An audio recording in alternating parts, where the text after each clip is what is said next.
Hello there, and welcome back to the ASMR Critique. My name's Joseph, and this is part 2 of my new Pokemon Snap playthrough. We have made it to the Sweltering Sand stage.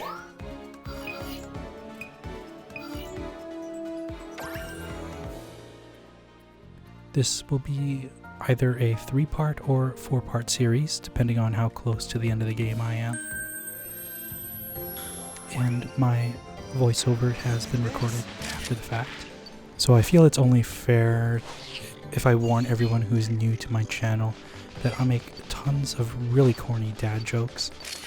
This is actually my first ever Let's Play. I've always wanted to do one, but I never had a capture card before or a means of capturing my gameplay. Now, let me just say for the record that I am not sponsored, but I was a backer on the Kickstarter for the Genki Shadowcast, which is a little HDMI dongle that goes onto your HDMI devices. It works for, I think, pretty much any HDMI device, like a video game console or a digital camera, and it allows you to, I guess, convert that signal in a way that doesn't require a capture card, so you can play your footage, play your video games on your laptop with very minimal to no lag. Just very, very little lag, actually. And it's worked fantastically for me because I've got my computer set up right here beside my Switch. Anyway, I've only had the thing for a day and a half, and I'm not sure if this video will come after my initial impressions of the Shadowcast, which I'm also making a video of, but that's going to come out soon too, because I think I probably got mine in the mail before a lot of the other backers. I think they're supposed to ship out end of April, early May. Mine arrived on the 28th, so I've just been messing around with it since then. As you can tell, there is a little branching pathway right there.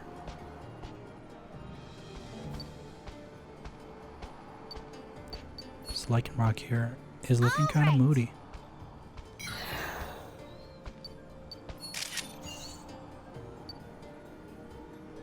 I definitely missed something right there.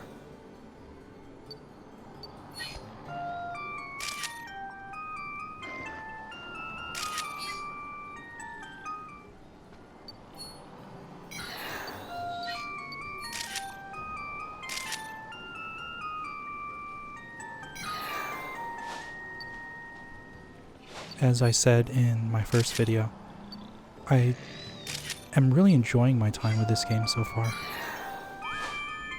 A part of me wishes that graphically it had been just a little better, just a little more dynamic lighting. Levels like this could just look absolutely gorgeous, for instance. There is a little bit of grind as you have to solve some puzzles in the levels, and sometimes it can feel like you're just fleeing spaghetti at the wall to see what sticks, but for the most part progression is fair.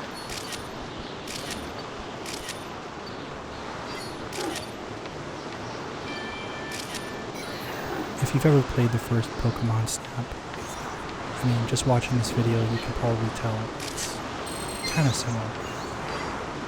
There's a few added things like the ability to scan and the little flute. And that instead of pester balls, we're just throwing food. I should be aiming higher, huh? And I've noticed the pincer is not there. I think this is my first time playing this particular course at night. Could be wrong. Alright, time to enter through the portal.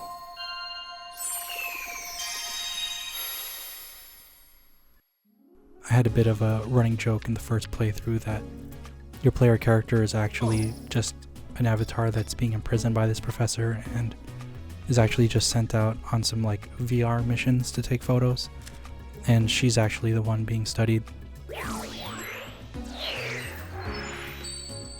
But, you know, I don't think this guy is sadistic enough. He can't even properly score a photograph. Nice work. And I apologize that I'm just like zipping through these little evaluations here. Nice work. Nice work. Nice work. I'm kind of a bit anxious to get back to the gameplay. Solve some of the puzzles. It's really tough to catch those sand shrews mid-roll, which is one of the things you're tasked with doing. Yeah, that's a lot of EXP. You mind?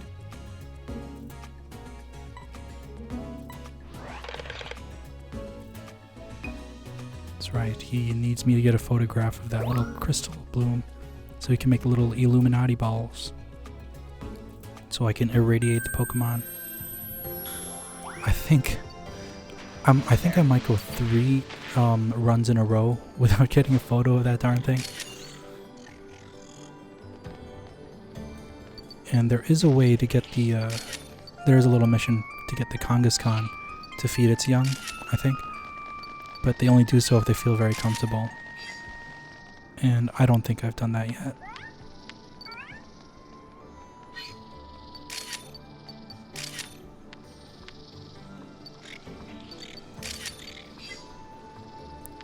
I do like that the game kind of teases you like that. Like, you'll see a Pokemon in the distance and you're like, ah, I know later on I'm going to get a better better opportunity to get a better shot of them. But you don't know how. You don't know how it's going to happen.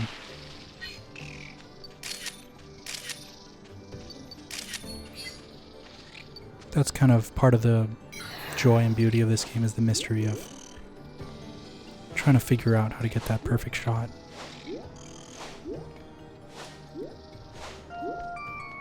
It's what gave Pokemon Snap, the original, a lot of its charm, and why that game is so beloved is this sort of like, oh, I've caught Pokemon doing something that they wouldn't normally be doing in front of people. And what this game does is it kind of takes that concept and it adds progression to it. So at first you see the Pokemon and they're a little scared of you, or you can just barely make them out in the distance. Then the more you play, the more you uncover. They start to become a little more comfortable with your presence, and you start to figure out new pathways. You gain new abilities, and pretty soon you're chummy with them and you're getting them to pose. And yes, it can feel like a grind sometimes, like any old RPG.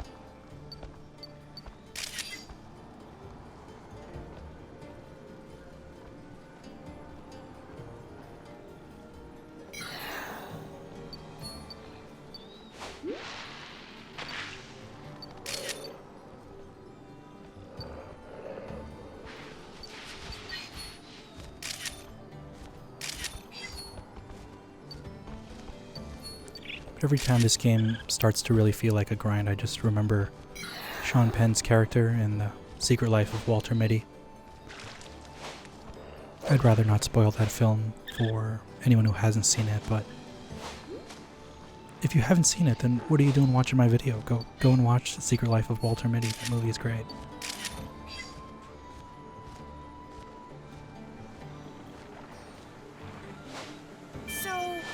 Anyhow, the Life Photography magazine features prominently in that film. It's kind of living out its last grasps. Oh, I just missed it.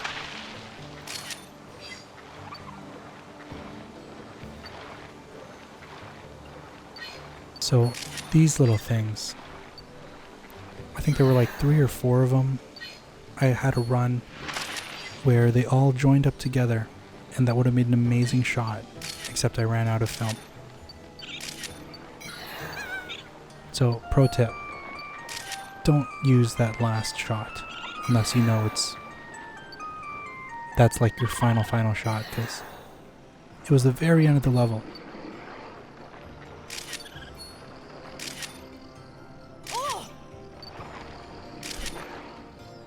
Now ain't they cute?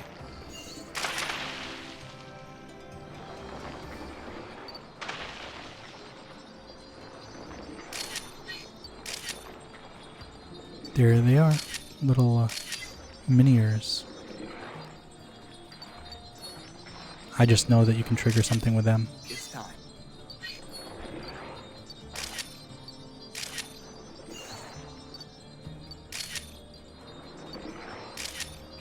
Yeah, this is definitely not my best run.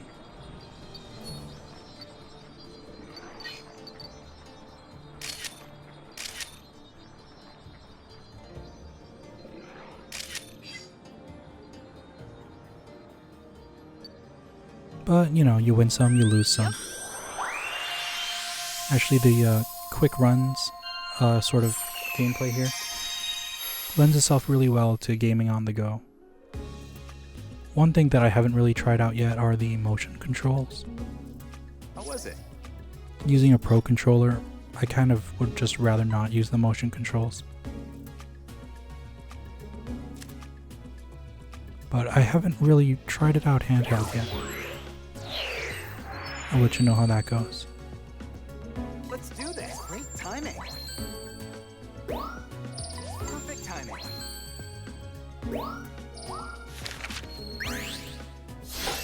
A new discovery. Nice work. A new discovery. So even on an uneventful run like that, I saw 2 new Pokemon. And I've got a new 1-star photo for that guy. Nice work. Nice work. Slow but steady progress.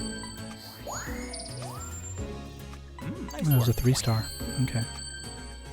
And we've got a 4-star here. Nice work. Great timing.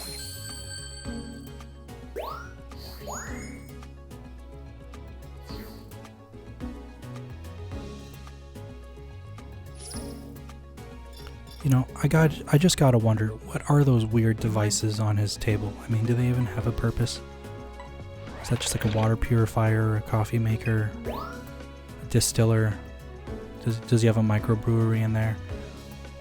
I mean, he's got 4 people hanging back at the base, and 1 person, probably unpaid, risking her life going out here in the field, using some bizarre warping technology.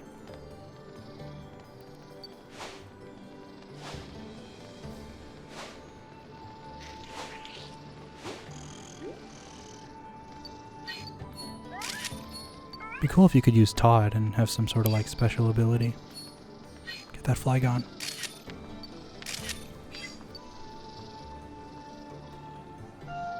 I still have not solved the mystery of the Kangaskhan. I think this level will really open up once I get the Illumina balls. Ooh, those sand shrews. Once again. Not able to stop them.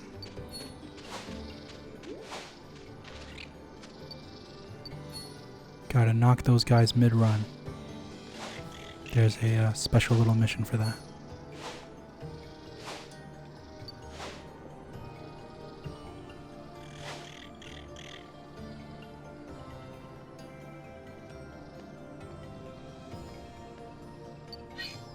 There's also a mission for making Scorpy's tail stand up a certain way.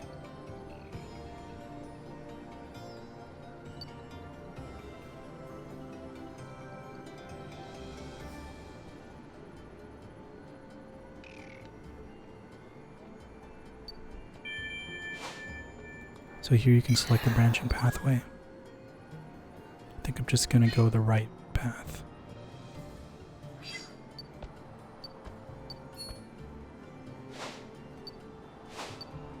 Isn't that funny? Little glitch. I've seen it happen. Sometimes the balls just fall right through the ground. I could do it better than that.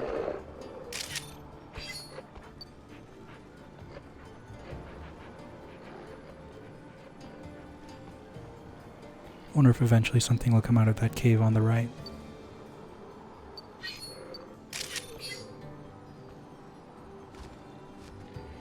SpongeBob's home in the middle of that oasis there.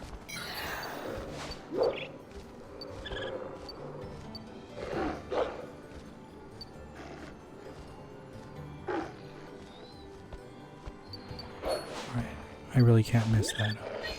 Oh, that sand shrew. So elusive. And he's gone.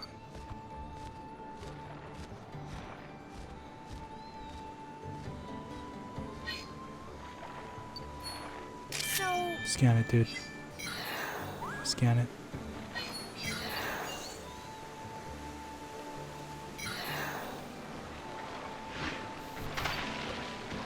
What a shame.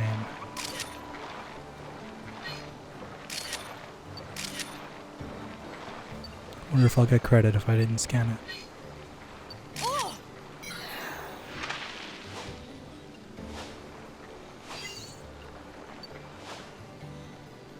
I should be playing the music right now, seeing how he reacts to it.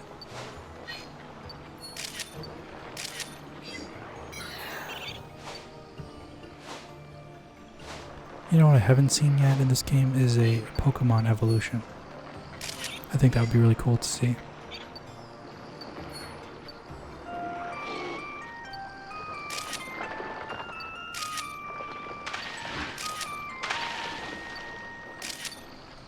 Maybe that's one of those events you'll get to see once you reach like max level in every stage.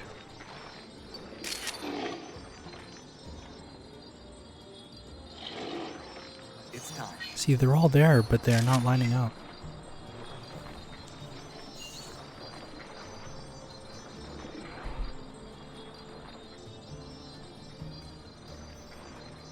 There's some sort of mystery here I haven't figured out yet.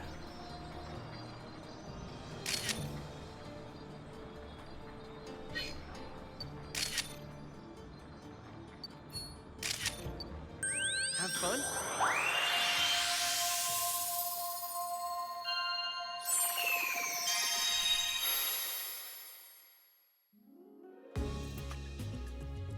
I'm sorry, I do play other levels, I promise.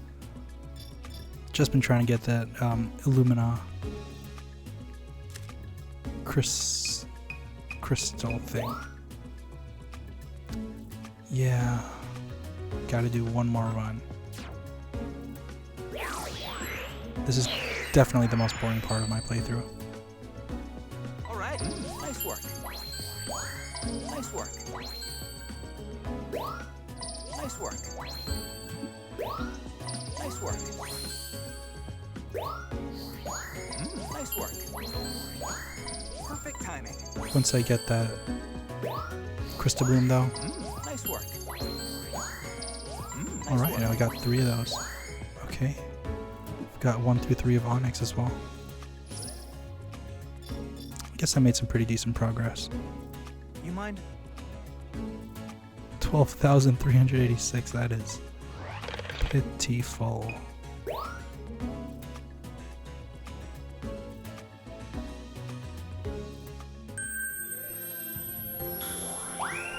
As someone who loves to do photography in real life, if I were to add any just little changes to this game, well, aside from the lighting, I think number 1 would definitely be having a variable zoom. I'm not sure how you could achieve that, just using one of the sticks or something like that. You could just kind of zoom in halfway, zoom in, zoom out. I just find that the zoom goes way too far in.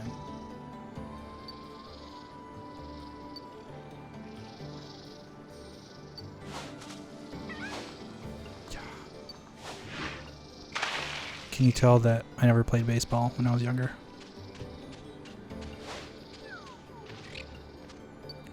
I'll get him next time. Probably not.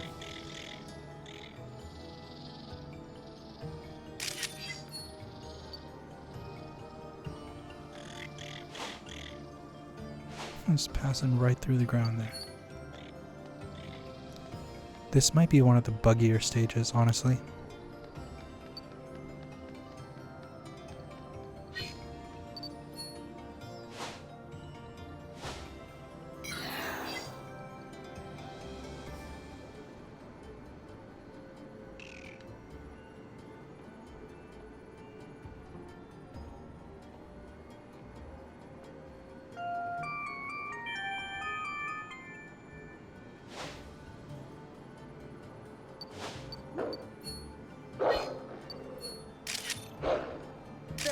stuff.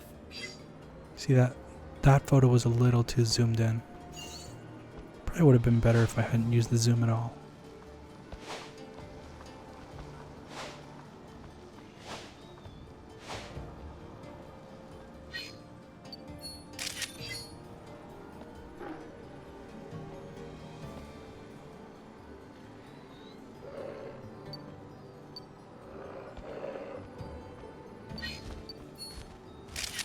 I keep expecting these guys to do the Thriller dance, and I don't know why. Just got that like 80s hair. Kind of spiky, kind of like a mullet.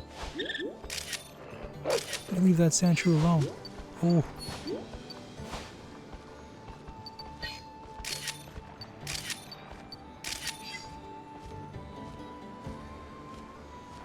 Can't miss it this time. Okay, scan it. Take that photo. Hopefully I got it that time.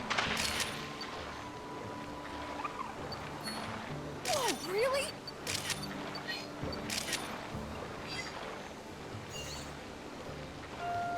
I wonder if there's something hiding behind that waterfall there.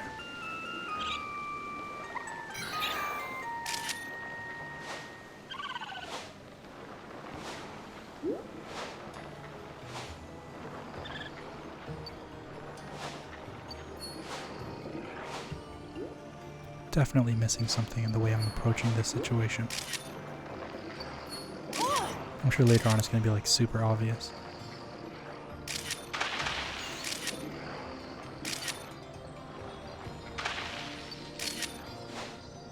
Just got to line up all those Miniers.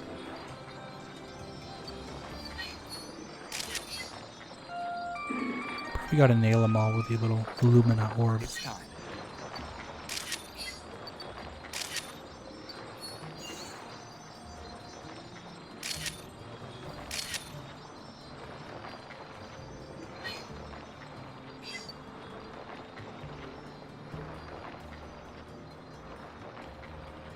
I'm wondering if I'm the only one who gets motion sickness from this game. I do tend to get motion sickness in first-person shooters, like I mentioned in my last video. I even had a little motion sickness in the Metroid Prime games. Doom Eternal was a rough experience for me, as much as I love that game. Just, I could only play it for probably an hour or 2 hours at a time, most. Finally, I got the Crystal Bloom.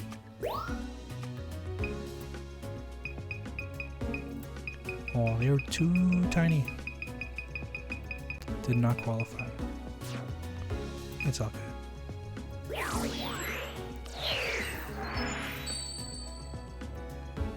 All right. Give me the bad news, Professor. Nice work. Or good news in that case. Perfect timing. Okay. Not bad. I can do better. Nice work.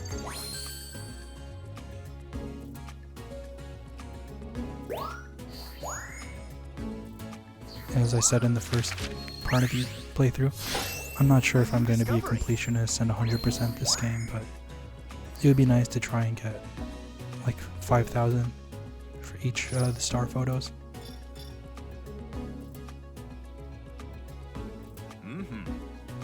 Probably won't be doing that for this playthrough though. I think I'm just going to get to the end of the game. Ah.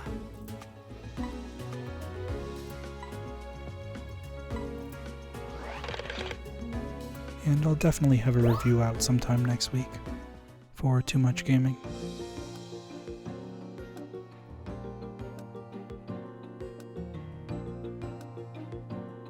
Yeah, I'm a part-time game journalist as well.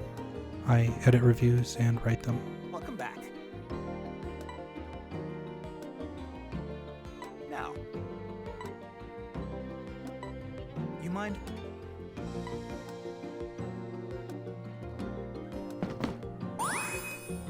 Alright, let's go irradiate some Pokemon.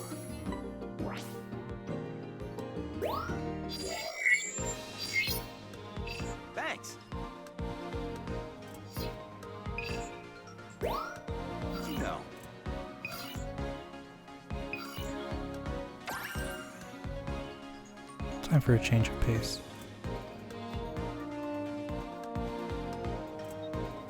Gonna try some, complete some side quests here. Good luck.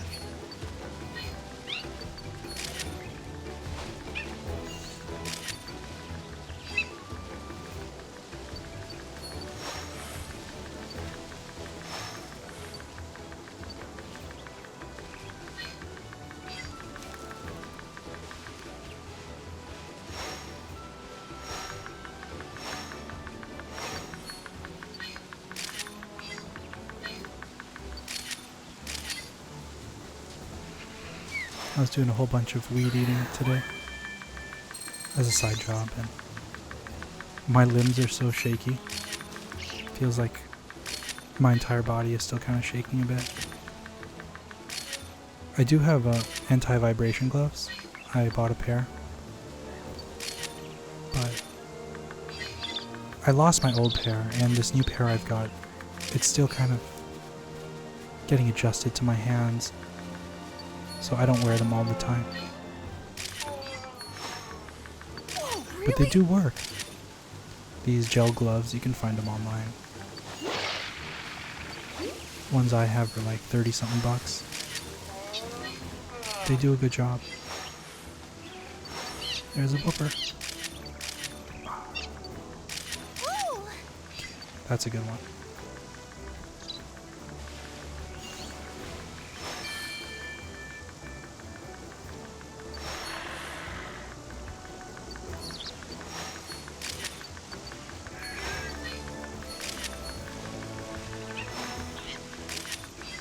Might have been better if I hadn't zoomed in right there.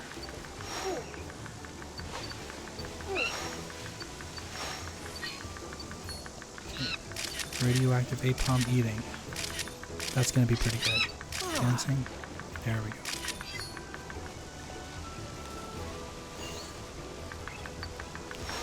Again, might have been better if I hadn't zoomed in.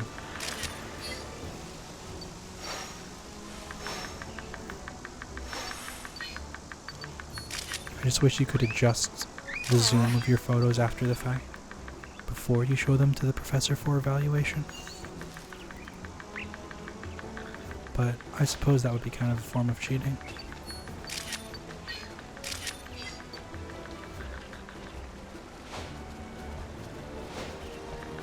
I mean, in reality, you know, like, I would just grab those photos in raw format and just like crop them, touch them up a little bit. But no, the professor's like, you show me those photos now. Got no time to waste. And if you didn't get it just right, get your butt back out there and get that photo. Oh, I missed Toucan Sam.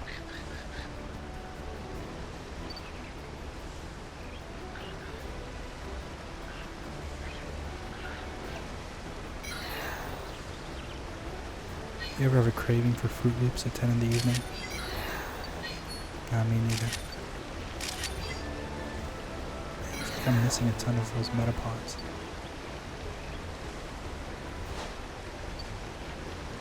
This is funny when the Magikarp start bobbing for apples. I keep feeling like there's something behind that waterfall.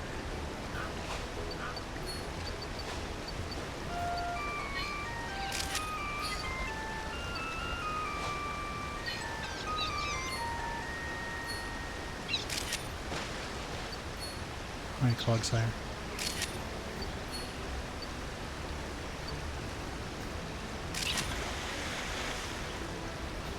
I think that's a keeper.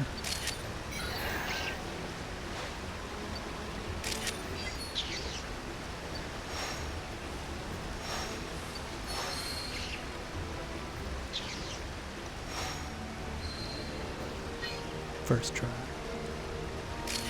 It's time.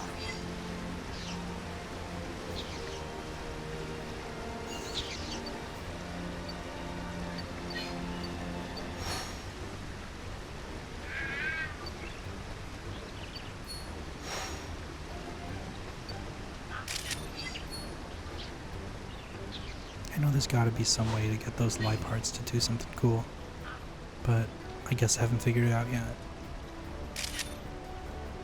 What secrets dwell in that cave? Yep.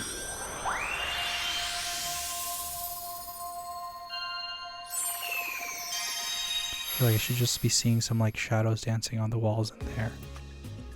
And Plato's just standing around. Hey.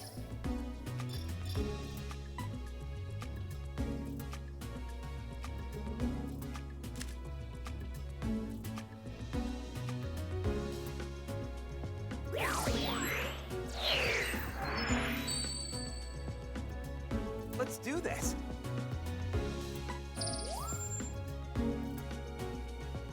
Nice work. There we go. 4206. Could have been better if the placement was better. Nice work.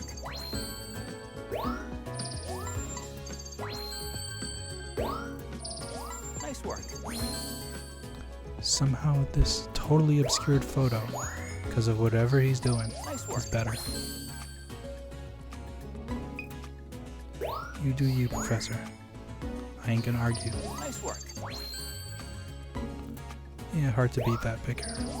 Nice work. This one shows the full body.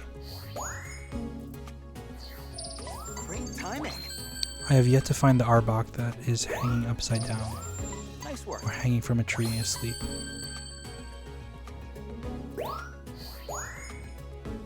Alright, 4 stars.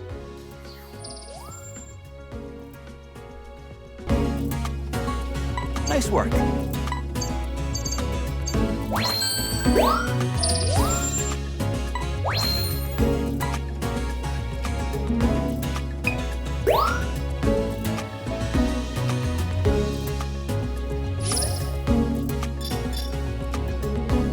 No, I think I got it now.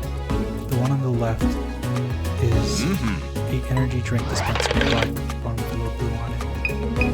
Then to the right of that, you've got a water dispenser. To the right of that, it's got lemonade. And to the right of that is an ice cream machine. You mind? You could be right.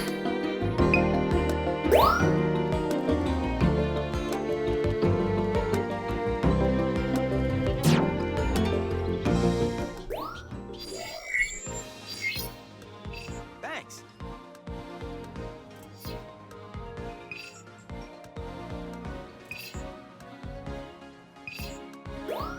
Oh, right. Alright, let's do the underwater level.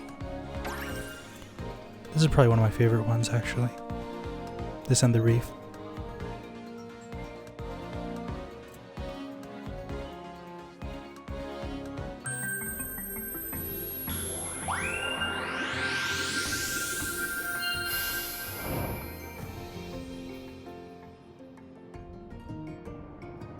Take care.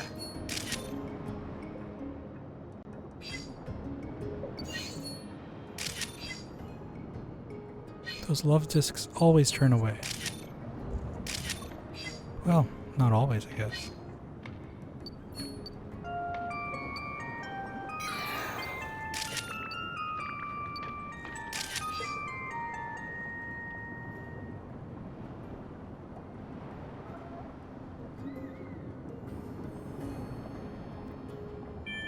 It's like a branching pathway right there.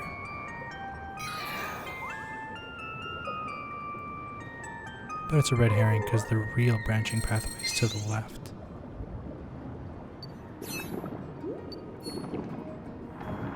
Those Pokemon trying to hide in the seaweed. You can't hide from me. My camera, my all-seeing eye sees all. Man, that Lumbreon looks so relaxed.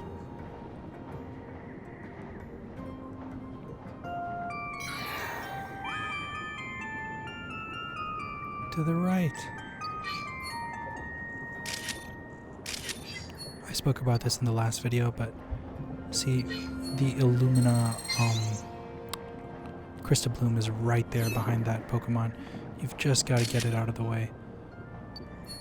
It's sleeping though, so you've got to like... I think you basically throw one of the fluff roots at it.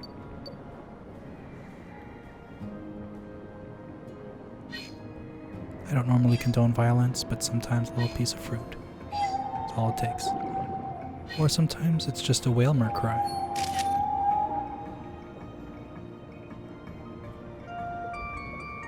I thought they were cute and cuddly.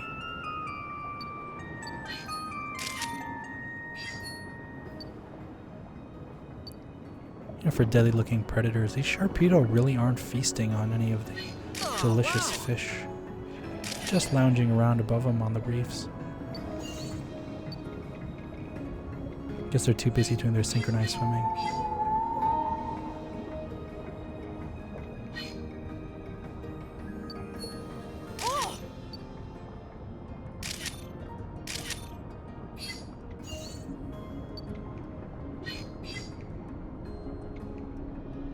The design of those Pokemon bother me.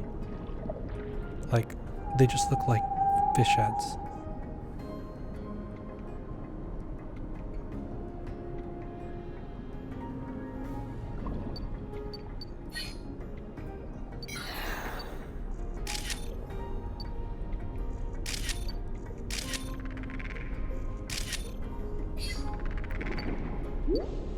See, there's a subquest where you need to get a photo of them.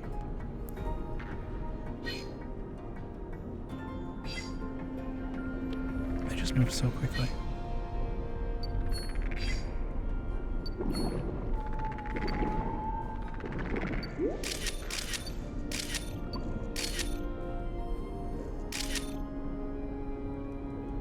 Hopefully I got one in there.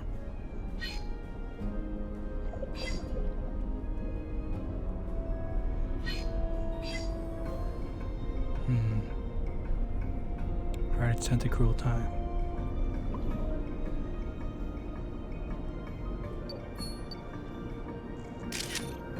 You know, I always wanted to have a Tentacruel. I think in the first gen I started raising one and then I got a Cloyster and I was like, this dude can take a lot more damage. Tentacruels, they just get roasted by psychic types.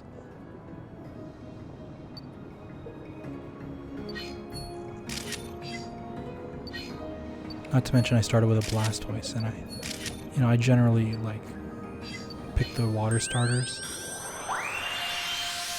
Water is just OP in a lot of the games. I think the game that had Greninja in it, I pretty much steamrolled the Elite Four. I just had to refill his PP like a couple of times. Back.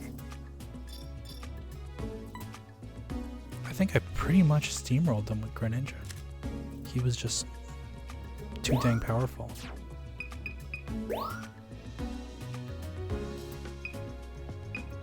I think that's probably why I lost my interest in the mainline Pokemon games. They just got a little too easy.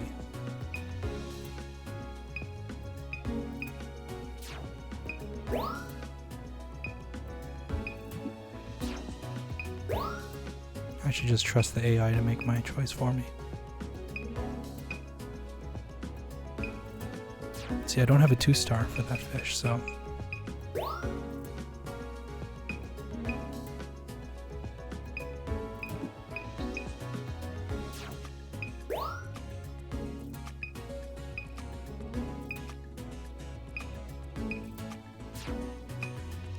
Those are all 1-star photos.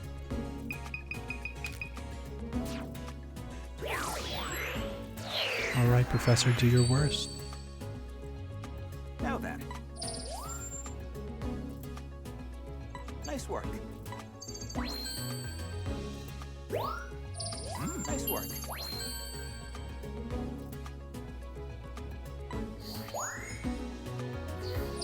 Nice work. I can do better than that.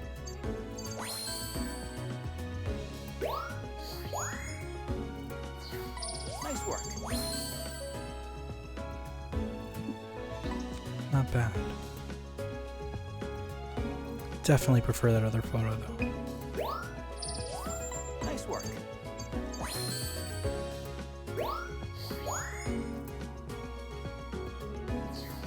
Nice work. Nice work.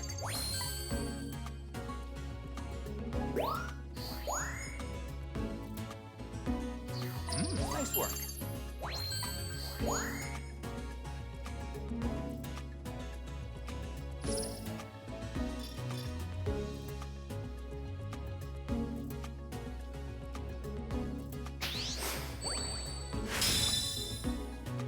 All right.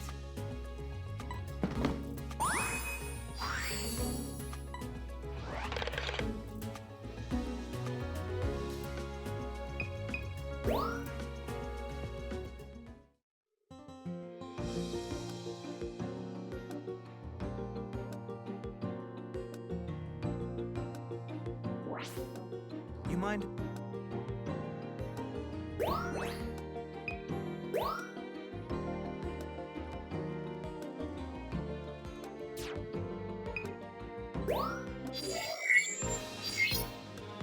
Huh?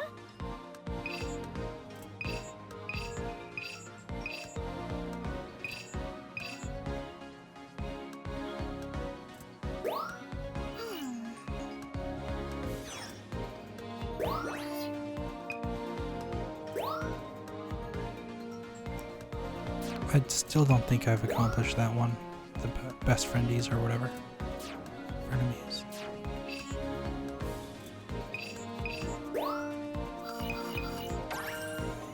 But you can see what I mean about the grind, right? Like, you have to replay these levels quite a bit to unlock all their secrets.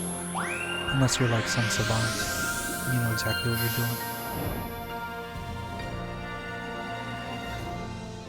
Ooh, alright, let's check out this Illuminati Pokemon here.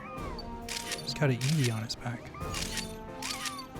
Could that be the friend he's looking for later? Let's find out. If I can. That's right. You absorb that radiation.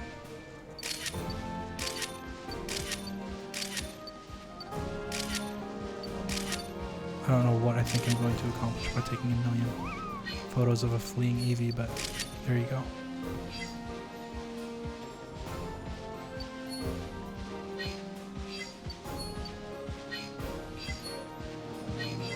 Awesome!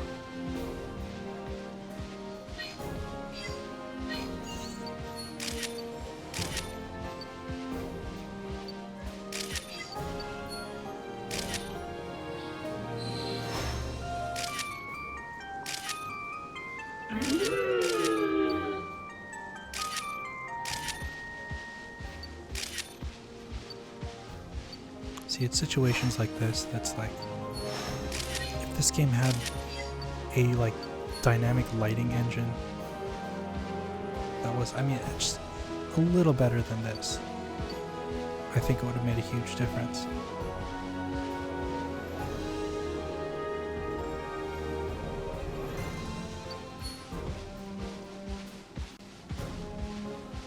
I mean, it's a Pokemon game, right? It's gonna sell like gangbusters. Might as well put in that little extra bit of effort. But the thing is, they don't need to, because the games are gonna sell like gangbusters. I mean, here I am making a video about it. It's kind of the curse of Pokemon, if you will. They can get away with sort of the bare minimum, so to speak.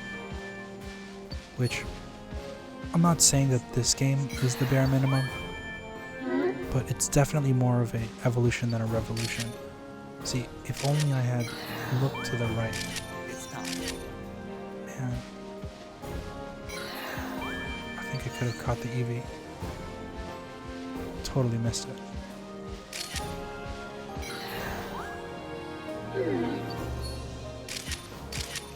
But yeah, what I need to say is that, like, this game definitely improves upon the original Pokemon Snap.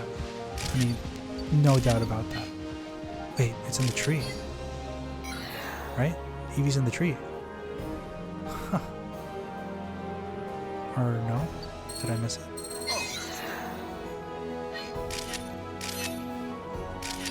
How'd it go? But all I'm saying is it's been 21 years since the original Pokemon Snap. And yeah, I get it. Like, when it comes to Pokemon, the mantra has always been, if it ain't broke, don't fix it.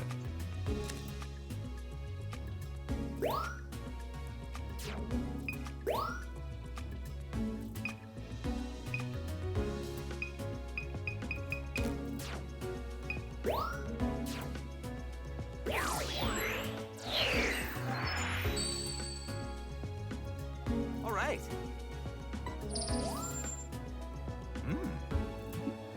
Nice work. I just feel like there could have been so much more to this game.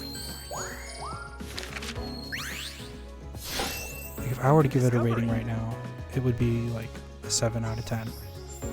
If you're a Pokemaniac, if you're super into Pokemon, then yeah, this is going to be worth every penny, because you're probably going to want to be a completionist and unlock all the little secrets. But just from where I'm looking at it, I just see sort of wasted potential. I see a game that's not all that it could be.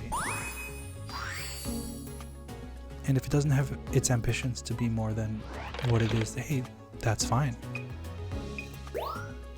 I guess maybe I expect a little too much from Nintendo. Some of their titles, they really go that extra mile. But they didn't develop this one in-house either, so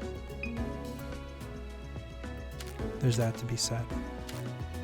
I wonder if that has to do with Nintendo consolidating their console and handheld divisions and kind of working on all sorts of different projects. They've got their mobile thing going on, focusing on their theme park in Japan.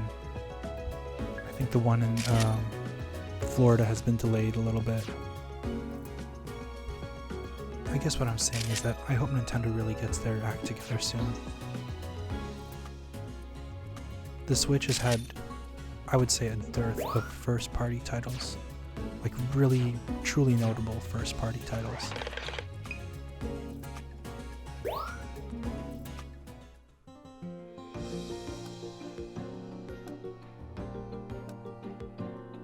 Astral Chain was pretty darn good, though. Thanks. I just wish that Platinum could make, like, every single game. Thanks. Counting on you.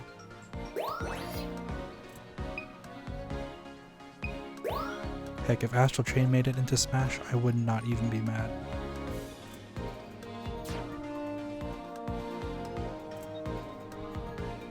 You can give a shout out in the comments if you have any favorite characters you really want to see in Smash. I'm personally really rooting for Lloyd from the Tales series. I know a lot of people are just like, oh, he's an anime character, he's from the JRPG series, give the Western guys a chance. And, oh, I totally get it. My runner-ups are Rayman, Doomguy, and Crash. I mean, if 2 out of 3 of those characters make it in, that would be amazing. I'm just not really holding my breath because Look at this. I just tend to get disappointed by character reveals.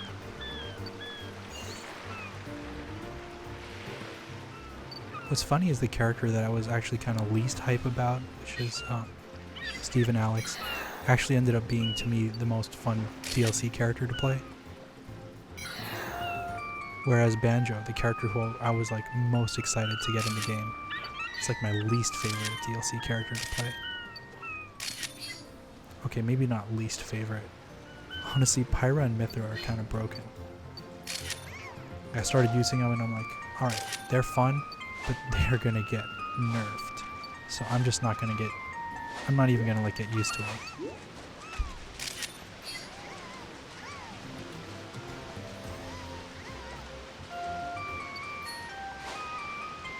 Just gotta light that one up.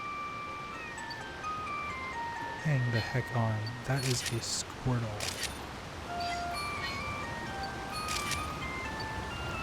Yeah, he doesn't like what he sees in that whirlpool. I bet you if I can solve the mystery of this whirlpool, I can get that Squirtle to really pose for me.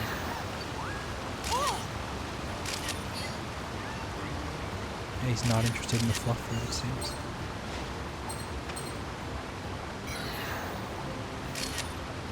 I have to hit the magic carpet in midair. That's unlikely. My aim with that fruit is just horrendous.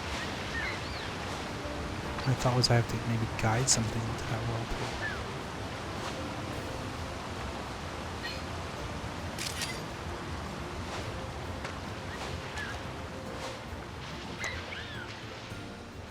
I'll figure it out.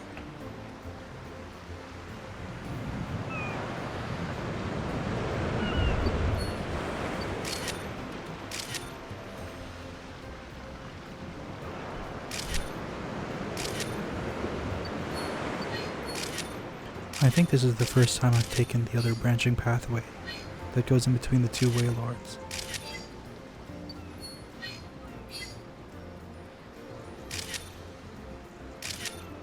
I think in one of the little side missions you've got to get the waylord like rolling over. I think that's when they play together. Oh, really? That's a good one. Full body. Entire body in the frame.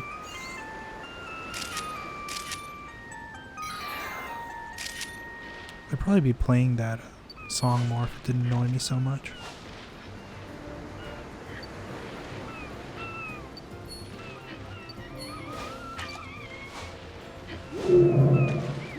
It's like, pelt me not with fruit, pitiful human. Every time I see those waylords, I remember there was like this, I think the very first Monster Rancher had like this whale creature you could summon. And I don't know if it's just like a relic for the younger kids out there. If anybody even knows what Monster Rancher is anymore. It was a PlayStation 1 game, and they made several sequels to it. But the very first game, you would basically put in like random CDs, and it would just form monsters out of them that you could summon to do battle with other monsters. Yeah, it was crazy. Like, you would go to like some arcane chamber, and you were tasked with like summoning new monsters to recruit to your cause. Yeah, I miss the branching pathway. I miss that branching pathway like a billion times. But, those little Menomina Muppets. It's time. They're like so excited. Just brings a smile to my face. Anyway, the very first Monster Rancher, there was a monster that looked just like a whale. And it like fights on land, and you're like, what? How? Why?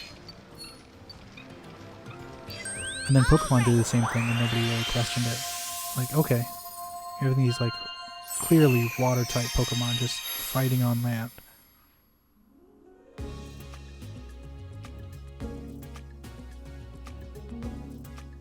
Welcome back. I've been looking forward to this.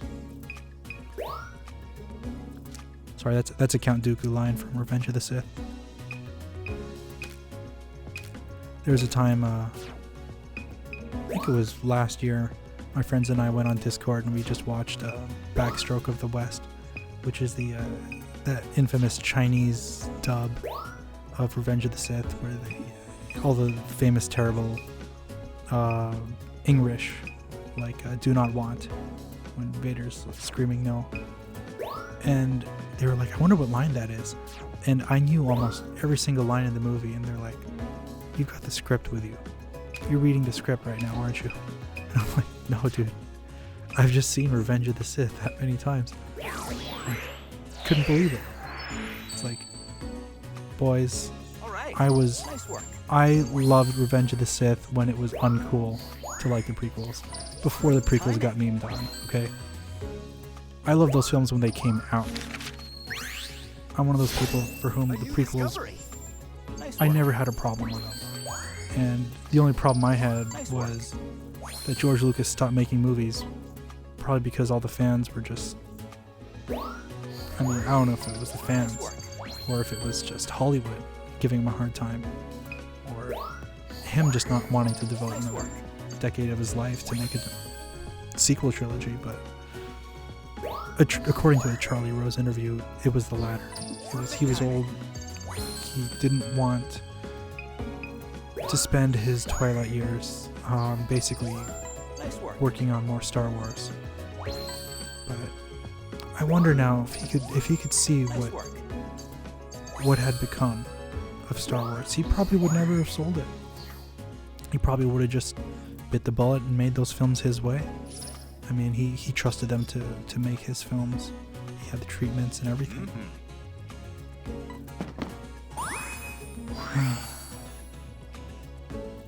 Sorry. I can wax poetic about Star Wars all day long. I just really hope he publishes the treatment of what his sequels would have been.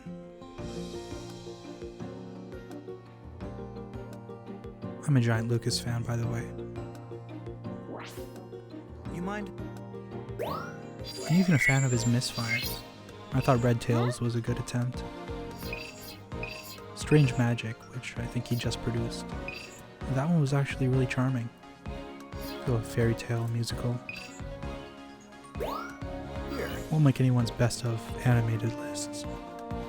But I think the guy was unfairly maligned in Hollywood. I think that Hollywood didn't really like having competition in the form of an independent producer who could finance his own films and who had his own post-production and a visual effects studio specialized in, you know, making awesome sound and visual effects, practical effects. You know, these people don't like competition.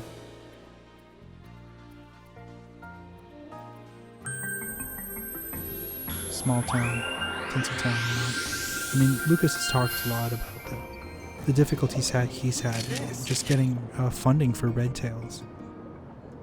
How the industry is basically, you know, it's very bigoted still. They like to pretend that they're very progressive, but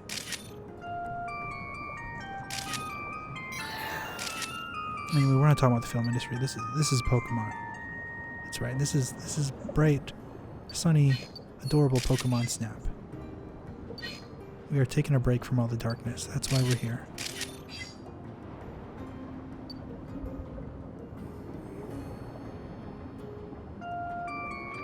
Still plugged up. Can't get in there quite yet.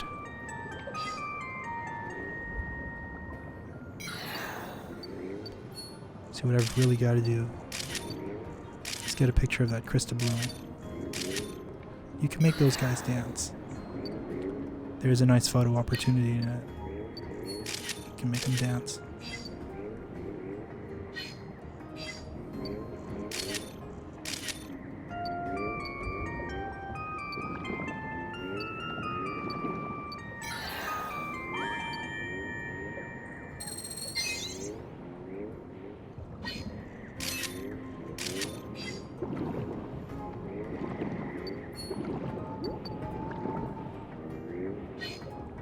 Oh, it's getting up.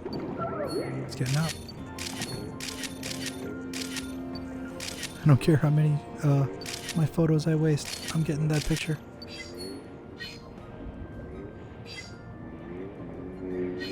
Seaweed or not. There we go.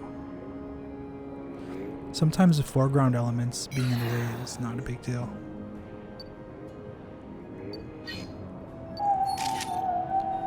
Wow, the Octillery's gone, so now he's picking on a smaller Pokemon. Really? What a bully, dude.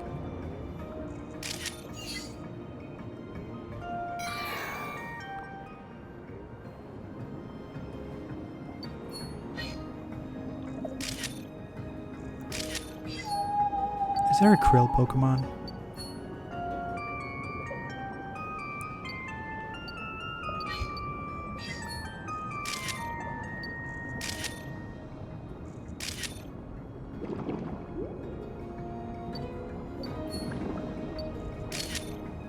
You know this is not going to end well.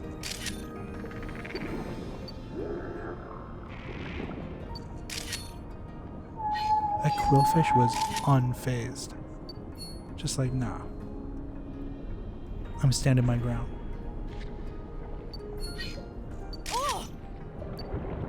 I think this is your first encounter with a claw, Ceres. Tougher than you think trying to get a shot of them shooting at each other. Like a really good shot.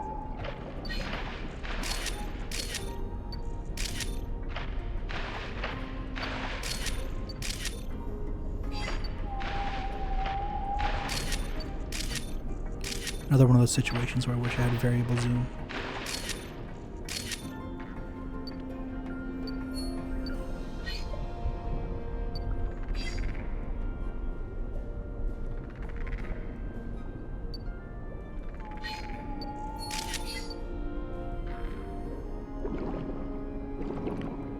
There's also a 4-leaf clover side quest where you've got to get 2 love discs together. They're shaped like a 4-leaf clover. I don't think I've figured that out yet either. You mind?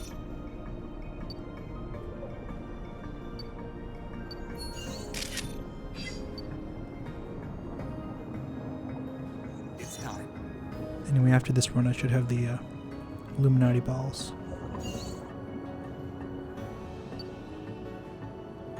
Sorry if I keep making that joke. I do not support the Illuminati or any secret societies, except for the I would say the Order of the White Lotus, at least in the original Avatar Last Airbender series. I mean, they're pretty badass.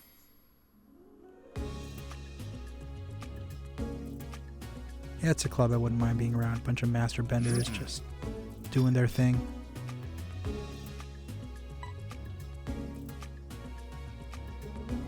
But it's kind of funny if you think about it, right? There's like this supranational body of super powerful benders that just like gets together to like mess people up.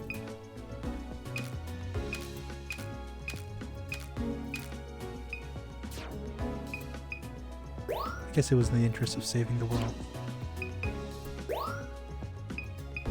Which, by the way, to me, Legend of Korra is not canon. No, at.I is not canon. Let's do this. Great little fan fiction, though. I mean, Great timing. Korra had some highlights. I actually did like the Korra-Asami relationship. I liked the villains. I thought that they were all distinct and interesting. Did not like any of the creative choices that were made with regards to the characters from the original show. And, you know, shoehorning in a love triangle. A new discovery.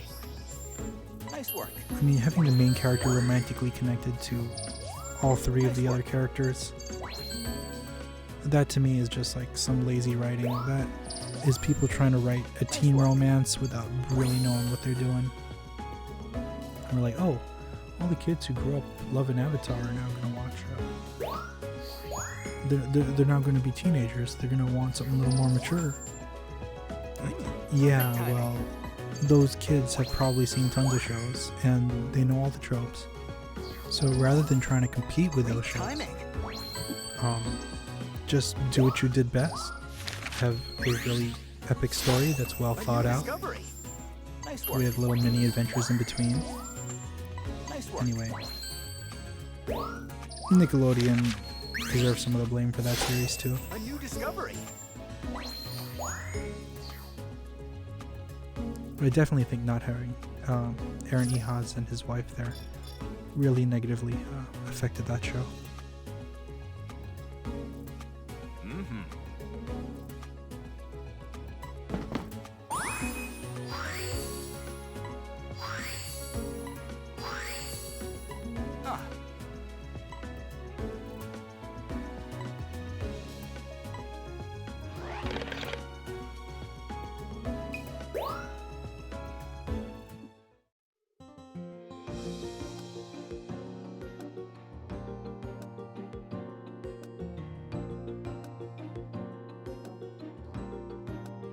Please let me know in the comments if I talk way too much. Finally.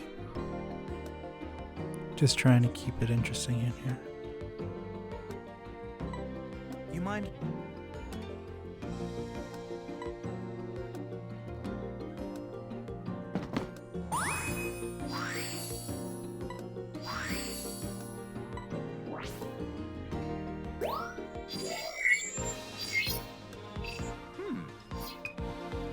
Alright, who should I throw my glowing balls of death onto?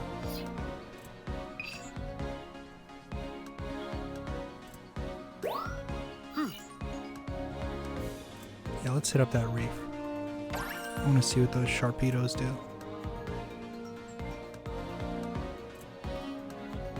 Sharpedos or Sharpedo? I'm just gonna call them fish heads. Fish heads, roly poly fish heads. Take care.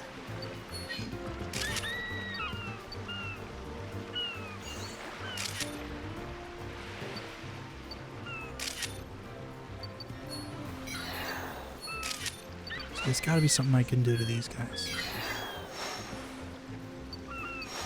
No.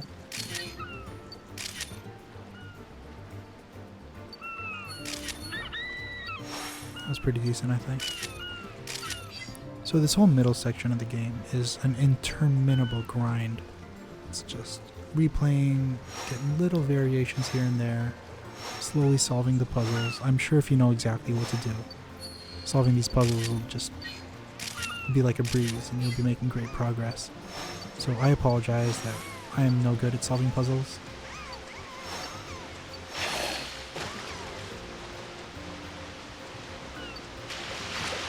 Doesn't help that I'm playing this day of release, so kind of hard to find guides out there. Not that I'd like to play with guides, I usually like to figure things out on my own anyhow.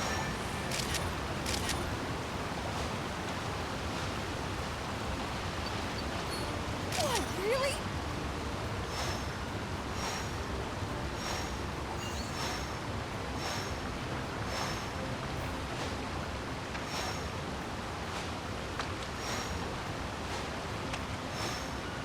Like, I would just never beat a game with a guide, if I can help it. You've got the occasional game that it just becomes like impossible without one. Like Alundra for the original PlayStation. I remember my buddy Carlos just getting stuck at one spot and the English was so bad. Like he loved the game. But he was just like, the English translation just makes it impossible for you to figure out what you're supposed to do.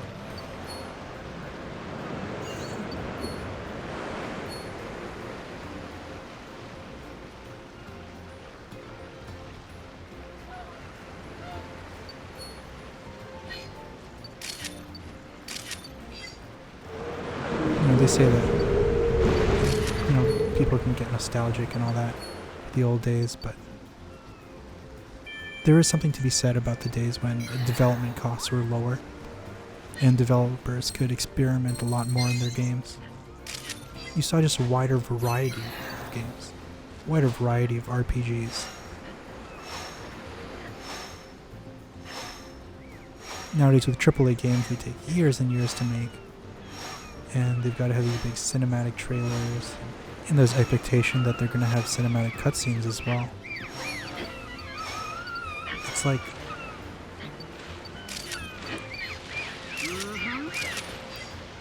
There we go, some nice Machamp photos. But yeah, and then innovation becomes like a risky thing. Because you've invested tens if not hundreds of millions of dollars into this game. You know, got all the motion capture, the professional actors, etc. So you better have a pretty straightforward narrative that can have mass appeal. You don't have as much room for the sort of niche experiences.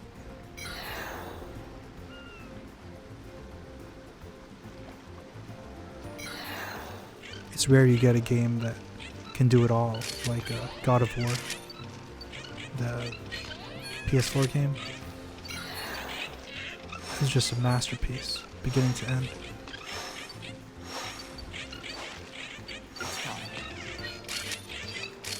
Gosh, if every AAA game could be that good, I wouldn't have anything to complain about.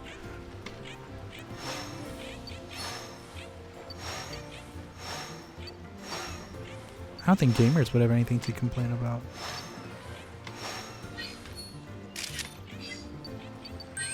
You know, quote-unquote gamers. They're supposedly a fickle bunch, right? We're the cause of all the problems in the world, etc.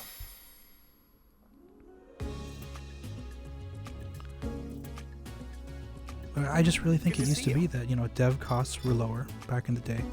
They could provide longer and more polished experiences. It wasn't such a huge investment to make video games. And it doesn't need to be. There's plenty Alright. of fantastic indie games that come out every single year. Like, this is definitely what I would say a golden age for gaming. Nice work. It's just that Nice work. I guess the focus is on these big budget experiences. Nice work. Nice work. Perfect timing. Of course, occasionally you've got an indie game that really Great just makes a timing. splash. Hades, for instance. Nice work. That's got to be my game of the year. The year that it came out.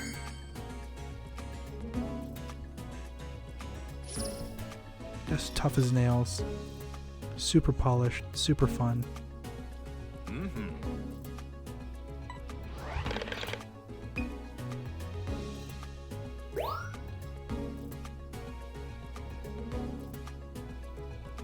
I thought of making games someday.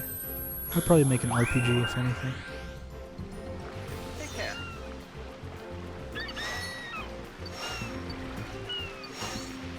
I'm most interested in the storytelling aspects. The game I've played most, though, in my life is gotta be Tetris. Tetris Sphere, Tetris Effect, Tetris DS. I mean, I played the original Tetris on the Game Boy. Like, I would just play the game until the batteries died and then just get another 4 batteries.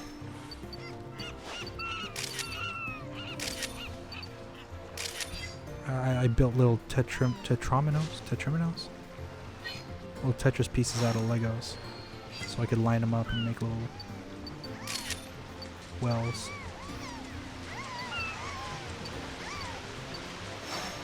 Guess you could say I have a bit of a Tetris problem. It's one of those games I'll definitely record one of these days.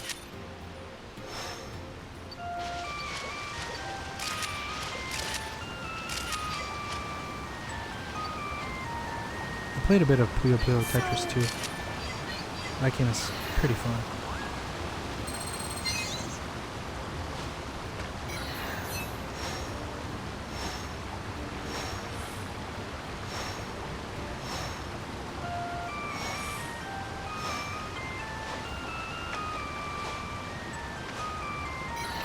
Still haven't figured it out. Could possibly be in the center of that world there.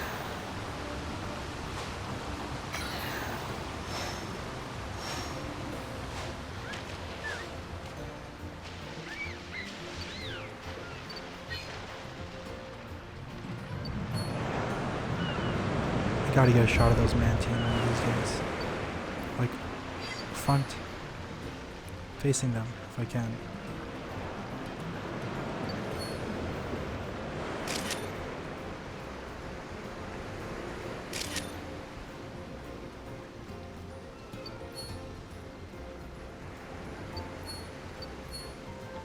As nice as this little pathway is, I don't know if they roll.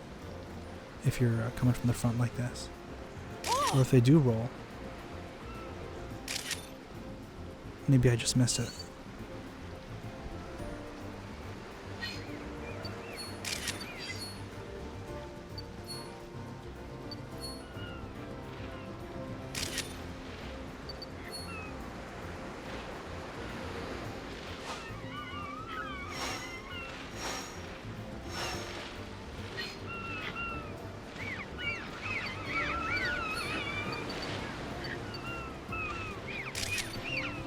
See that dive move right there? I bet you if I can get that wing call mid-dive, a really good photo.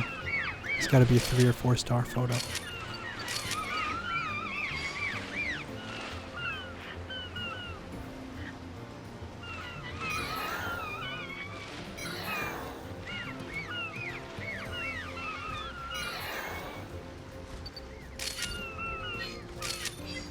I mentioned this in part 1, but I really do still feel that the sound design in this game is kind of a missed opportunity. They could have added a lot more personality to these Pokemon.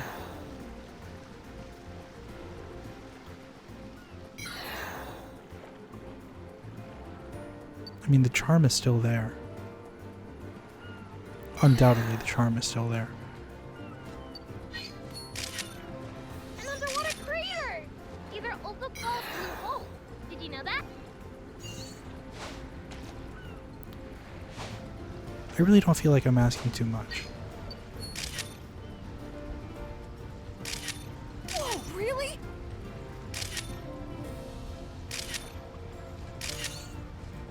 This is the secret Pelipper spot. You can easily get 3 and 4 star photos here. No problem. Nice. See, I should have been doing that earlier. Don't worry, I'm gonna have another opportunity.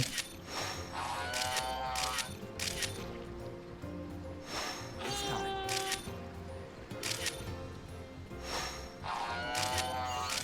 Is that thing doing the Roman salute?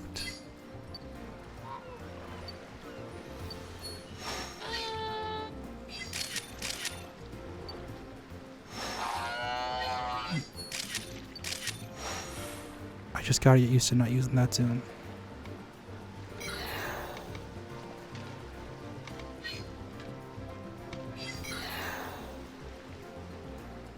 I keep feeling like I'm missing something. Like there's gotta be an alternate pathway or something that comes out of that big gaping hole in the middle. Have fun? Yeah, that's what she said.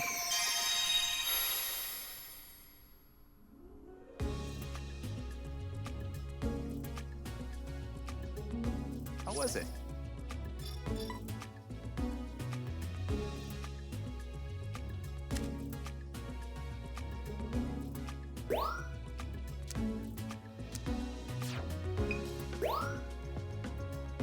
I apologize if the gameplay is a bit repetitive.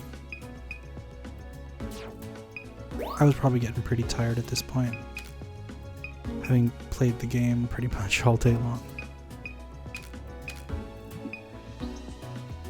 You know, I'm 33 now. I don't marathon games the way I used to.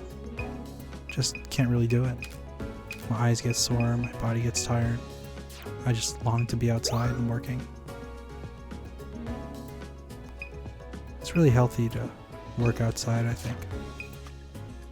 Get your vitamin D and sweat. Keep your immune system up.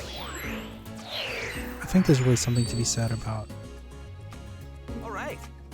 sort of the frequency changes that happen Great timing. when you're just around screens and devices all the time. So I try to limit my time around screens whenever I can.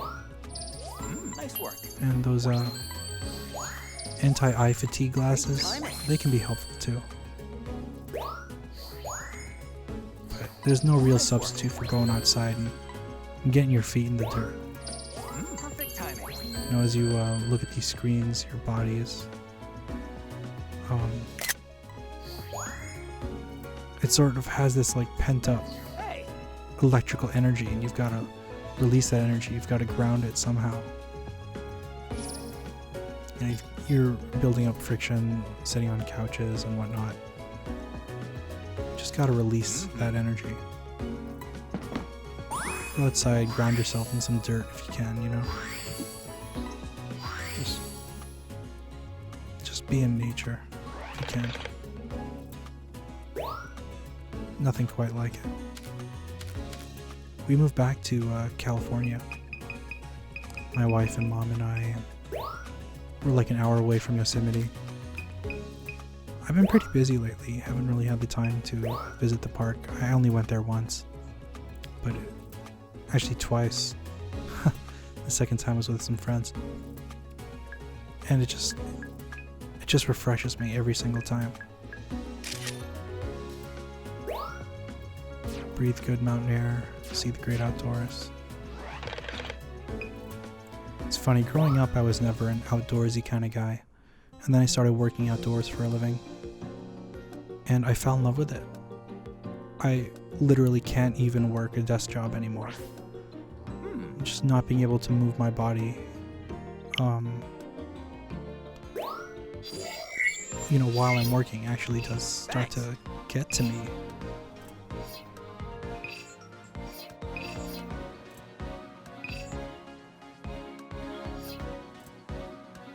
Again, I apologize if I'm a little too intense or negative about certain things. I just really like to speak my mind.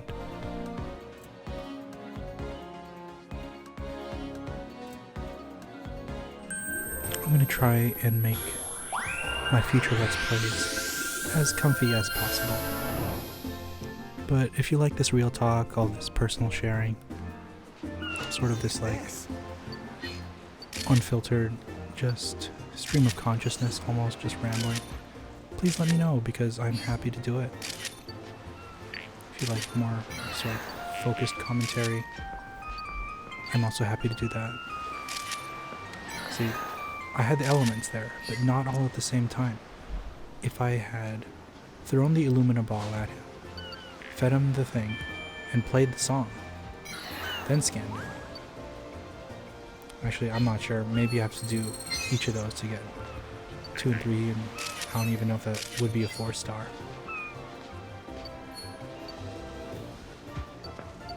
Keep getting photos of that guy, but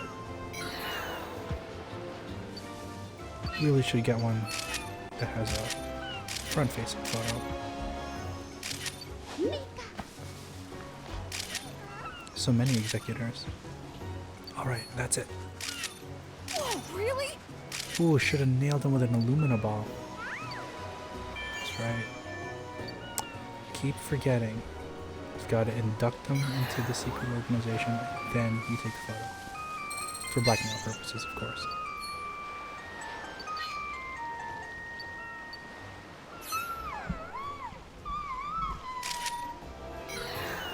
How can you not love these blossoms? They are just the cutest. Oh!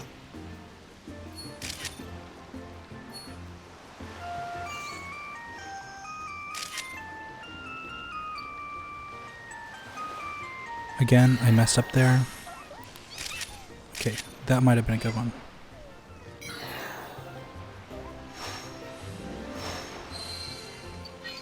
But you know, if it's not a perfect photo, that's okay. I'll just come back and get another one.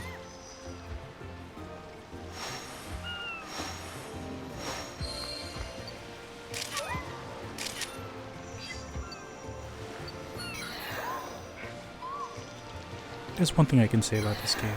It's earnest. It does its best to be wholesome. It's a wildlife photography game with puzzle elements, as I've said.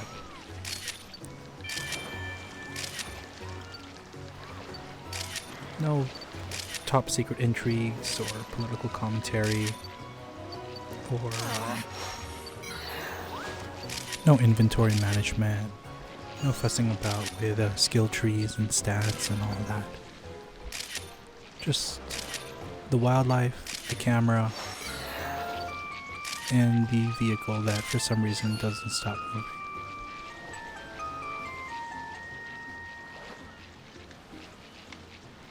It's simplicity.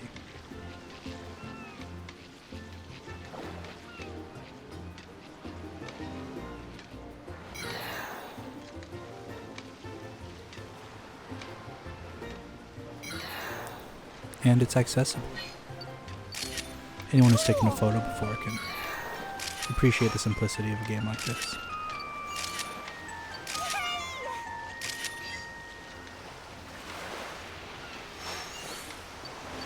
Honestly, my only complaint is that they didn't make this game sooner. Can you imagine? We could have had 4 or 5 Pokemon Snaps by now.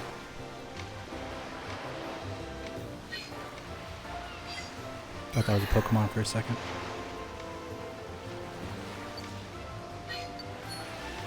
Is that Octillery gonna pick a fight with a Machamp?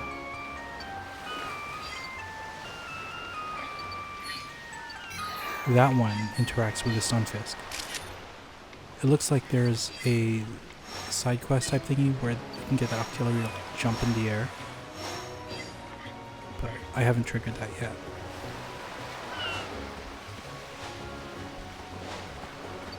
What do I see with my very eyes? Is that an Alolan Raichu in the distance with a surfboard? I apologize for my horrible southern accent. It's time. Ever since I saw The Life Aquatic with Steve Zissou, I've been trying to imitate Owen Wilson's faux Kentucky accent. Anyhow, I think it's really funny how this Alolan Raichu is like just inexplicably surfing on his tail, probably creating static that's interacting with the sand. I'm sure it's in his Pokedex entry. Oops, that's all your memory. Wrap it up and come on back. That Alolan Raichu's like waiting for a wave to come in.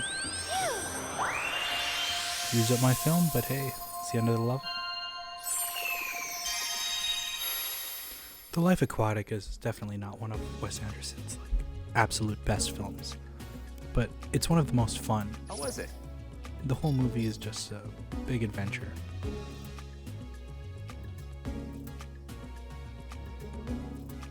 Part of me wishes that Noah Baumbach had sort of shied away a little from the darker elements when he co-wrote the screenplay with Wes Anderson. But I think Wes Anderson's films at the time were a little darker. The characters were a bit tough to like, and I think he was just sort of learning to balance the sort of whimsical quality Let's do with this. Nice work. the part of him that wants to make real dramas. And I really think that Bill Murray's performance just anchored that movie. No pun intended. Nice work. I mean, I love it. Jeff Goldblum as the Captain Hennessy, who all of his little soldiers just look like the Hitler Youth. Nice work. The fact that they get captured by Filipino pirates whose Filipino definitely sounds like they're just like reading lines. Maybe one or two of those actors actually sound and look Filipino. Nice work. It's fantastic. It's got all the elements of an adventure story New discovery. with none of the seriousness of it, except Nice work. in the parts where it just hits you like a sledgehammer. You're like, what? That just happened? Anyway, I don't want to spoil the whole movie, but what's great about it is I love the film. It's so much fun. And it's probably not even my top 5 Wes Anderson films. That's just how good of a filmmaker he is, honestly. When I saw the Darjeeling Limited, it just really reminded me of sort of my relationship with my brothers. I'm the oldest, and I have 2 younger brothers. Thanks. And I'm nothing like Owen Wilson's character, who just tries to take on this job of like making the decisions for them, you know, like saying we're gonna do it this way, orders their food. See, I'm not an older brother like that, but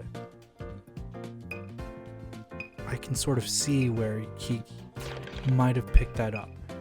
The whole film, we never see their father once, and yet you immediately understand what kind of a man he must have been based on the interactions of all the other characters with each other. Their sort of unresolved issues with one another and with their mother. And there's that one scene that occurs, I want to say it's like towards the end of the film, where you see what happens on the day of their father's funeral. And it's just such an amazing and heartbreaking scene. It's very hard to watch, but it also rings so true for the 3 of them. And, you know, it's one of those films that improves on repeat viewings because you learn more about the characters, sort of why they have these idiosyncrasies and addictions and why they cope the way they do.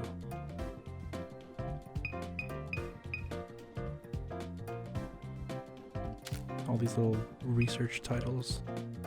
Anyhow, I have like way too many ideas for videos for this channel.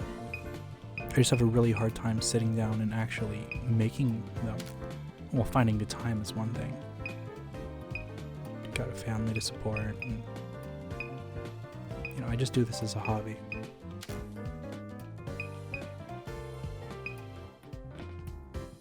It'd be great if it went somewhere, I just don't really expect it to. But if you are enjoying this video, and if this is the kind of content you want to see, or if you feel that I can improve my content, please give me a like, comment, and subscribe. Let me know how I can improve my content, what you'd like to see from me. I would really, really appreciate any help and support right now, or guidance.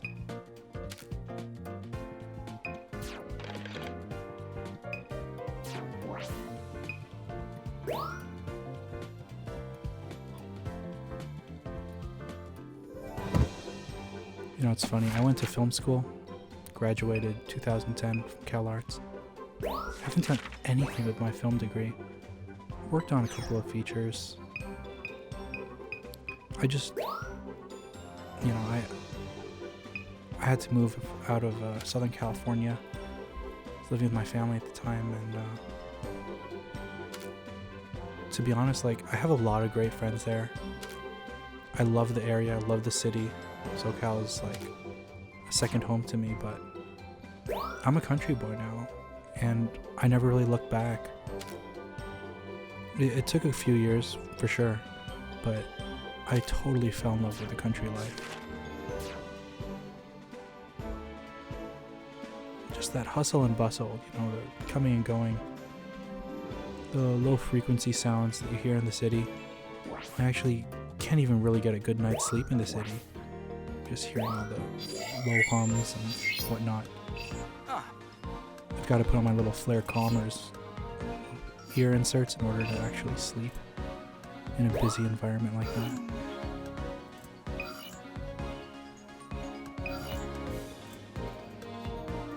Makes me wonder if I'll be okay with a truck driving career. Might have to sleep with little earbuds or earplugs or something. Anyhow, we'll see.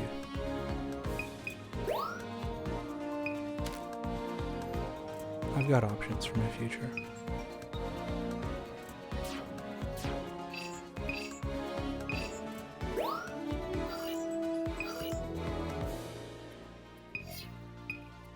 I'm just indecisive, aren't I? Let's see. Alright, park at night.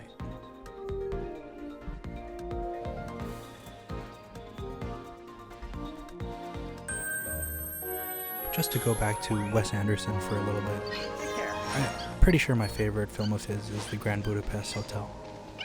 I must have seen that probably 7 or 8 times by now, and it literally gets better every single time.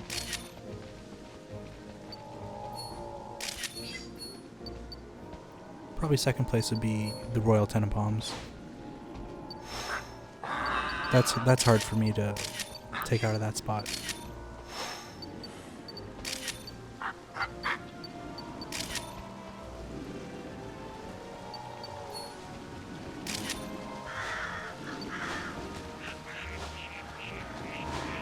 I don't even know what would be third place.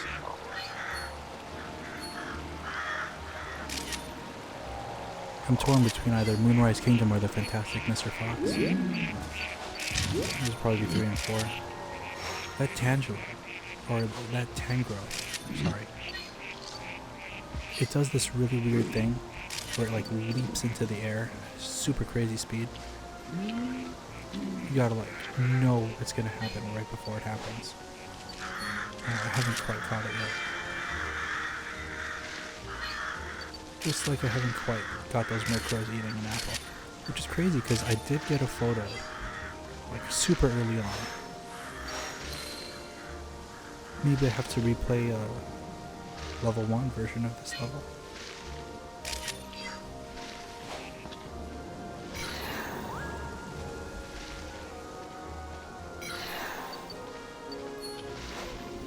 You know, it'd be funny is Dark Souls Snap. Like, you're just wandering through each level is like different section of a Dark Souls game, and typical enemies are just wandering about.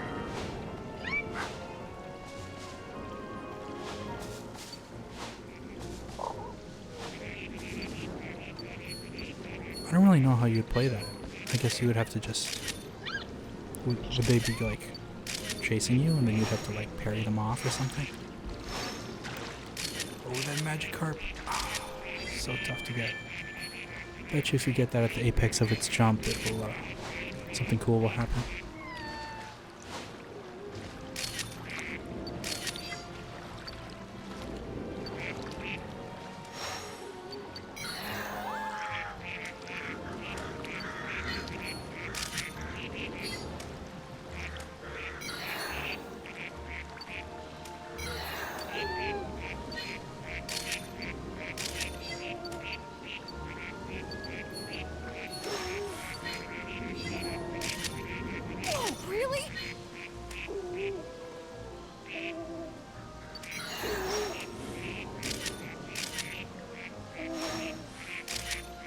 Yeah, I pretty much messed up that run.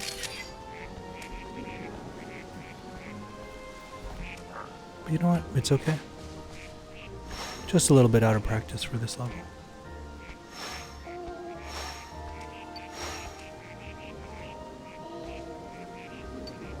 Now, there's this little side quest thing where you've got to make this hoot hoot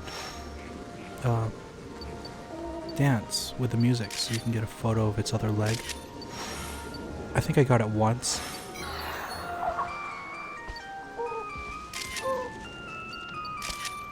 Yeah, it's like really hard to see its second leg. I was too late that time. See, that could be a 4-star shot. It's time. Eat your fluff fruit, Grookey. Oh, that's cute. Now, the trick here, if you want to summon Vespiquen... Is that how you say it? Vespiquen?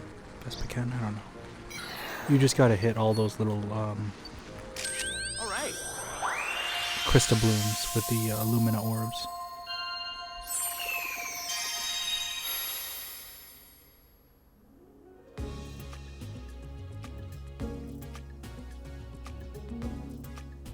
Hey. My little Flux notification just scared the crap out of me. Do you use that, Flux? It's like one of those things that dims your computer screen by making it more, you know, yellowish, so you don't have that blue light issue of going to bed. Man, that's a lot of Pokemon. Anyhow, Now then. my Flux notification just popped up and it's like, you're gonna be up in 3.5 hours. I'm like, wait, what? Nice work. Then I realize it's like, you're waking up at 3:40 a.m. I'm like, Excellent. no, I'm not. Nice work. Nice work. Not today, I'm not. Nice work. I stayed up playing this dumb game, and now my sleep schedule is all messed up. Let that be a lesson. Great timing. I am officially too old for that kind of thing. Nice work. Nice work. And people talk about aging and they get all scared. Oh gosh, I'm 30 something, whatever. Nice work. Shoot, I look forward to getting older. I'm one of those rare guys who I can't wait until I get all my gray and white hairs. And, oh, completed the Grookey. Perfect timing. All 4 stars. Heck yes. And Hoot Hoot's got 3. Anyhow, I just cannot wait until I am sitting on a porch in a rocking chair.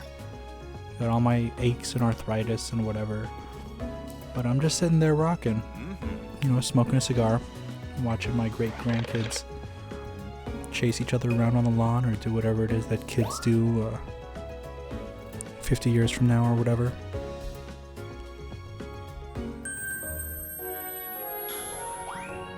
And my wife by my side.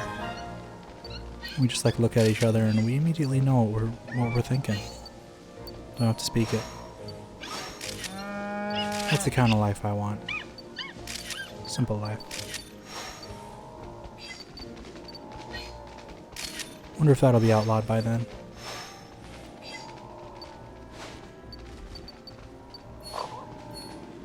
Alright, Pidgeot. Come on. Eat your fruit. That's right. fluff fruit a day keeps the doctor away. Let's get that tango. Oh, missed it. I really think the trick is getting right up to it and then tilting your camera up just as it jumps. Just snapping away. See, in real life, you've got that rapid fire shutter function. Just hold the button down. You wouldn't miss it.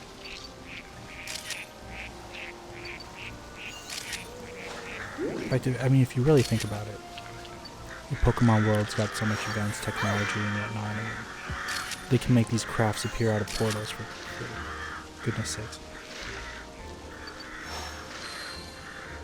I mean, you just can't think of the Pokemon world in terms of something that's, you know, has a realistic sort of progression of technology. And I mean, nothing about it is well thought through enough in terms of socially. You know, you've got these basically monsters running around. Everybody, I guess, just eats berries. Okay, sure.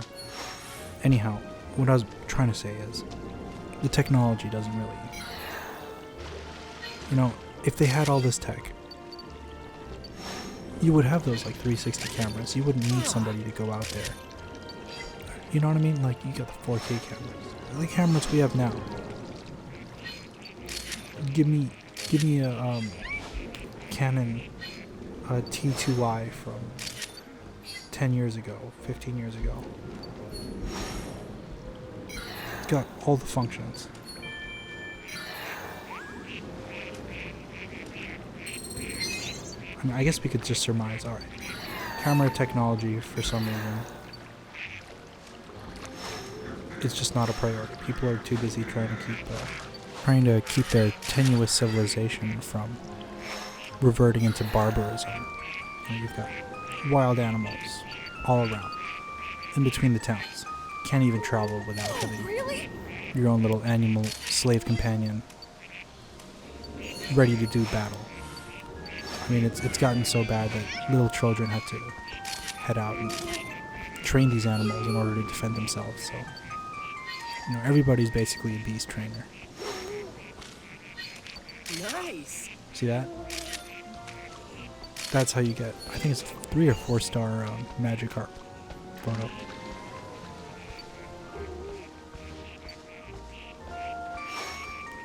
When you go to university in Pokemon World, and pretty much all you can study is just Pokemon studies.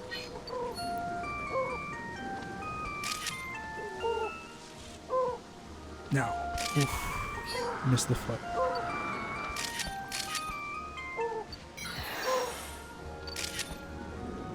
You dang hoot hoot.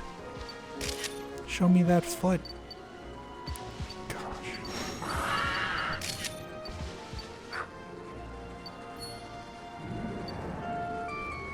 Worry not. It's time. I've reached the stage in the game where they have it's like a fast forward or like a turbo function. So you can actually speed through the levels to get to the moment where, you know, you need to get that one shot. So you don't have to just grind through the entire level if you just need that one shot at the end. How'd it go? See, there I figured out what to do, but I just didn't have the time to do it. Worry not, because that's what the retry button is for. Good to see you.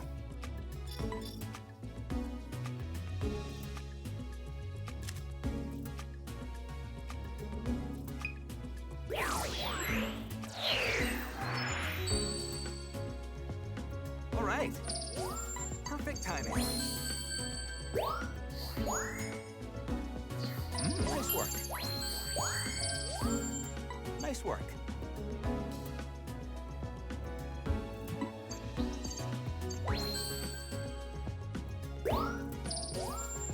Nice work.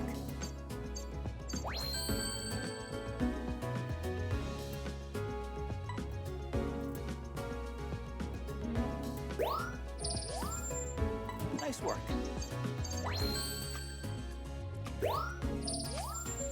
Nice work. Nice work.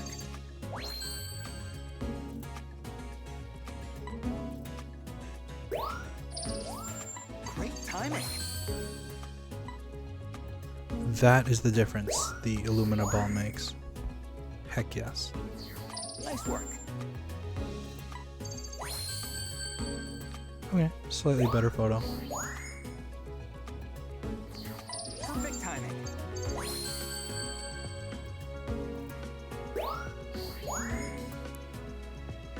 Okay, that's a 3-star. Nice work. Nothing's ever gonna top that photo of the ducklet in the Magikarp for me. I think I'm gonna print that out and put it on my wall somewhere.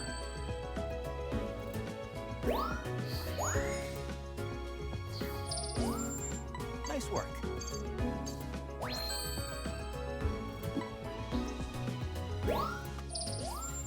Great timing. You know, I just wish they could make another movie like Big Trouble in Little China. Like, when I think about it and I look at that movie, it just strikes such a perfect balance between action, pathos, comedy, and insanity. It's got everything in just the right amounts. It's like a Conan story. You ever read those old Conan books? I've been listening to them on audiobook right now. I got a bunch of them off of LibriVox.org. Thanks. It's my favorite resource for free audiobooks. And there's a whole bunch of them on YouTube too. Some of them are, compilations of the short stories written by not just Howard or some other authors like Lynn Sprague de Camp. I mean Lynn Carter and what's that other guy? L. Sprague de Camp. Is that his name? Anyhow, I love the Howard stories. They're so much fun. But I'm not necessarily a purist. I like all of those adventure yarns.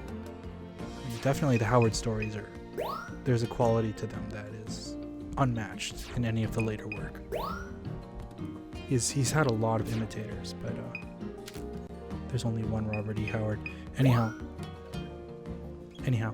Big Trouble in Little China, it captures the zany, sort of non-stop, balls to the wall insanity of that heroic fantasy subgenre.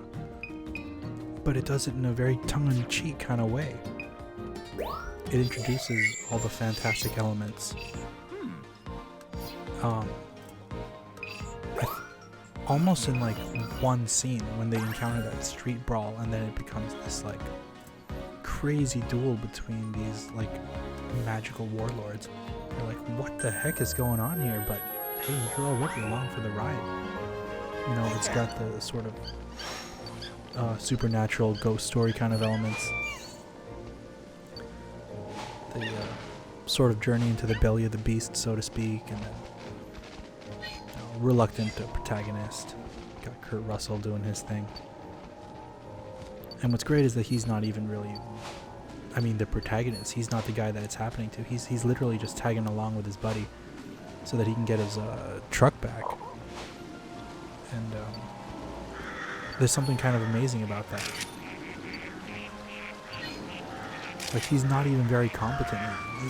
He's like your average ordinary Joe in a world where people are doing all sorts of crazy kung fu moves. Let me see if I get it this time. Oh, missed it. As soon as you lose. See, I just gotta keep my finger on that trigger and not pull the button until he jumps. And you gotta aim high too. Really shouldn't be that tough to keep dropping that ball.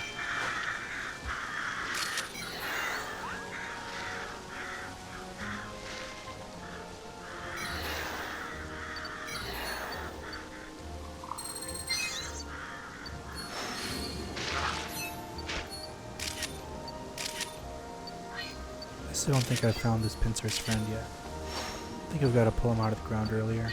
Am I able to do that? I'm not sure if this is the run where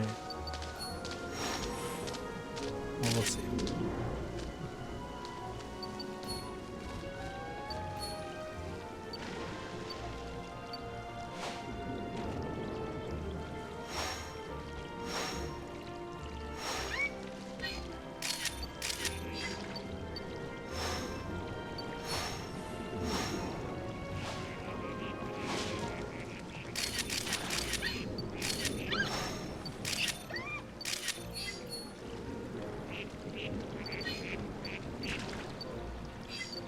Kind of fun to see Pokemon interacting with one another like that.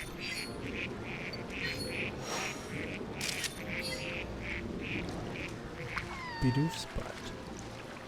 Watch that be my top Bidoof picture. Oh, come on. Eat the fruit.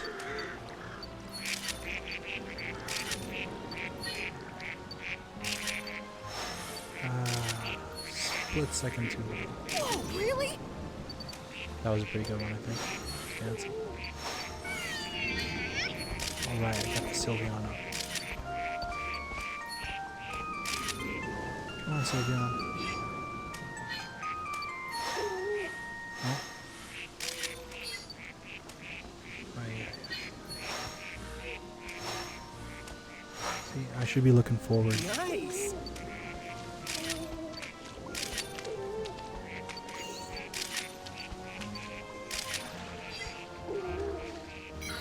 Gotta focus on the Hoot Hoot.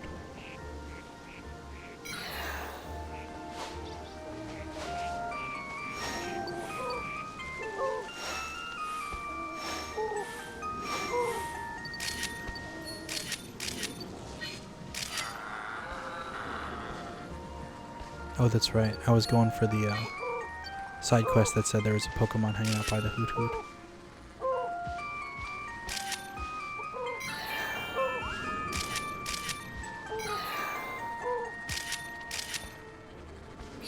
Well, I'll tell you this.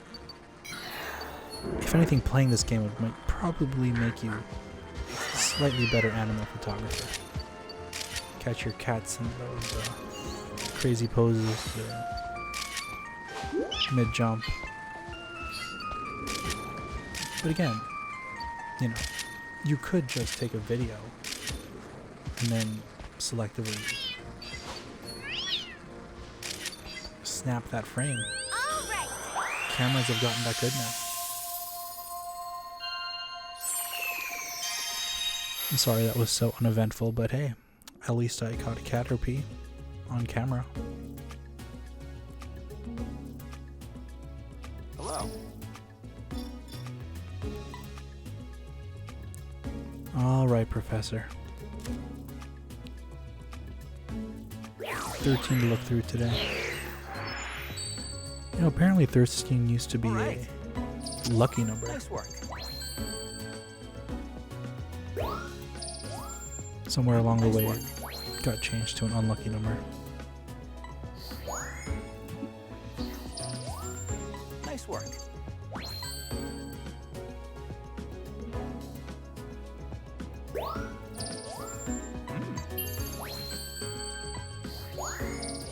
Alright, Nice 3 work. stars. Perfect timing.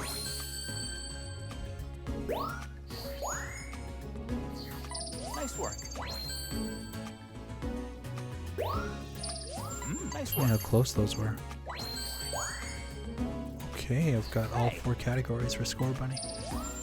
Nice work. Oh my gosh, it actually was Nice the work. best. Bidoof. Oh.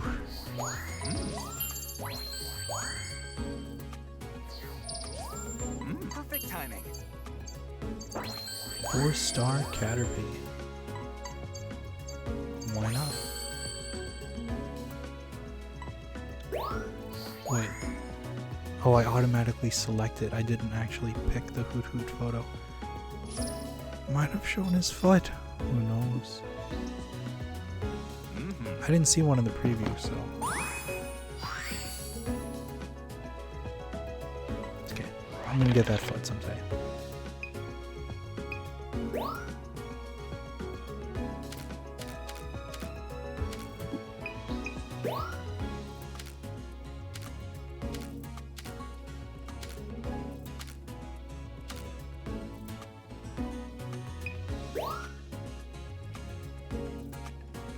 So apparently you can increase the amount of photos you can save. It's just that, like, oddly enough, I just haven't really felt a compulsion to just take random photos.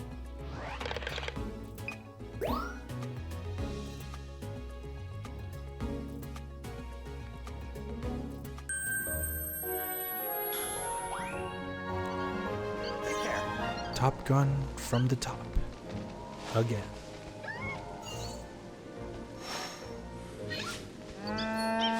So, even if you're not a fan of Tim and Eric, that one scene with Will Ferrell in the Tim and Eric movie where they watch Top Gun.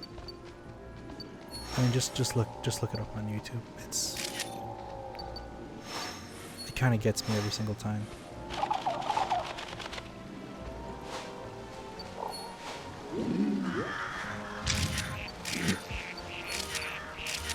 Whatever happened to the Top Gun sequel?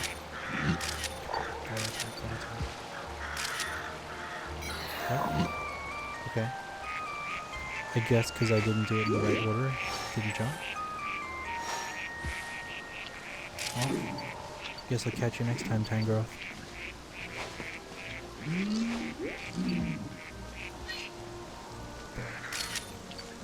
Bang, bada boom. That's the stuff. Just randomly jumped in the air? Okay.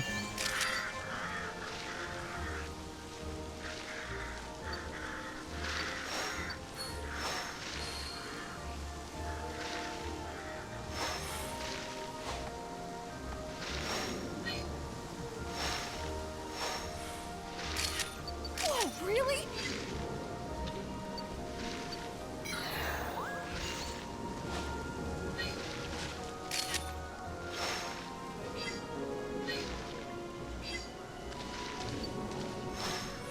I don't know what a mature rated Pokemon game would look like.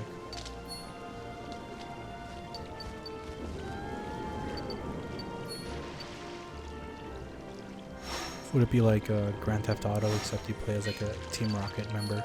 Nice. One of those teams. You just pilfer other people's Pokemon. Break into banks, commit crimes with Pokemon. Or just be a super brutal Pokemon battling game. Where instead of making Pokemon faint, you actually just straight up murder them. That's a good photo. I think it's really cool they re-released the original Pokemon manga, the Electric Tale of Pikachu. The one where Ash starts out with a Poliwhirl. The art was just through the roof. There were just, I think, too many like non-canonical incongruities. But as like a Pokemon side story, it's pretty awesome. Sort of alternate telling of the tale. And it is brutal too. Like the fights are pretty violent.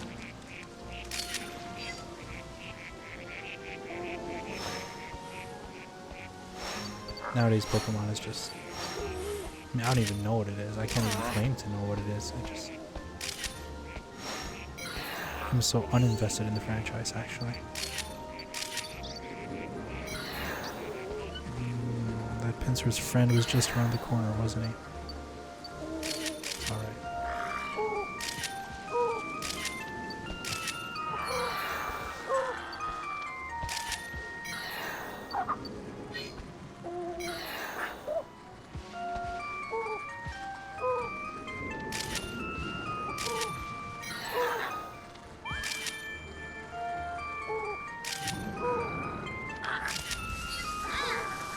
Man, I'm just like cursed with that hoot hoot, aren't I?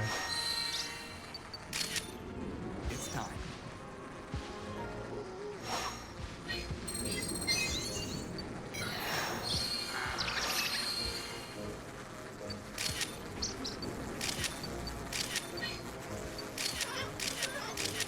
There she You've is. run out of memory. Let's call that enough research for now.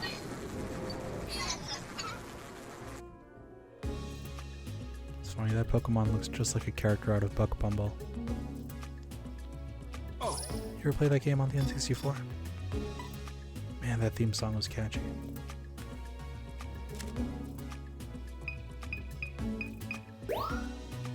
"15 Pokemon in one stage." Alright. Gotta be a foot in there somewhere, right? No? I am just that trash at this game.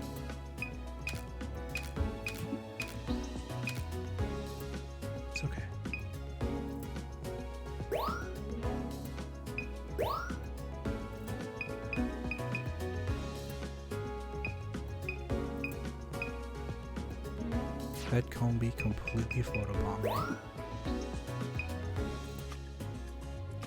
So, oh, you want to see my queen? Too bad. I apologize.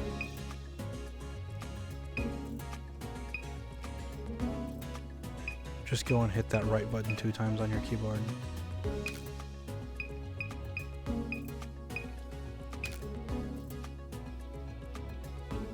I can't believe I'm looking for a cartoon owl's foot.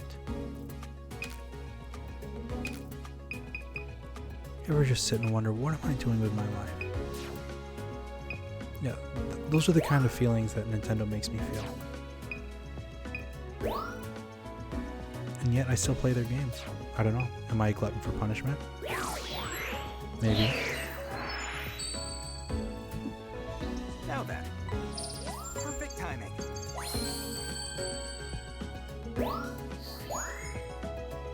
I think if you've been a Nintendo fan for as long as I have, which is pre-Nintendo 64. Perfect timing. I say pre-Nintendo 64 because I had a Game Boy. I'm one of those kids who ended up with a Genesis, not a SNES. But Nice work.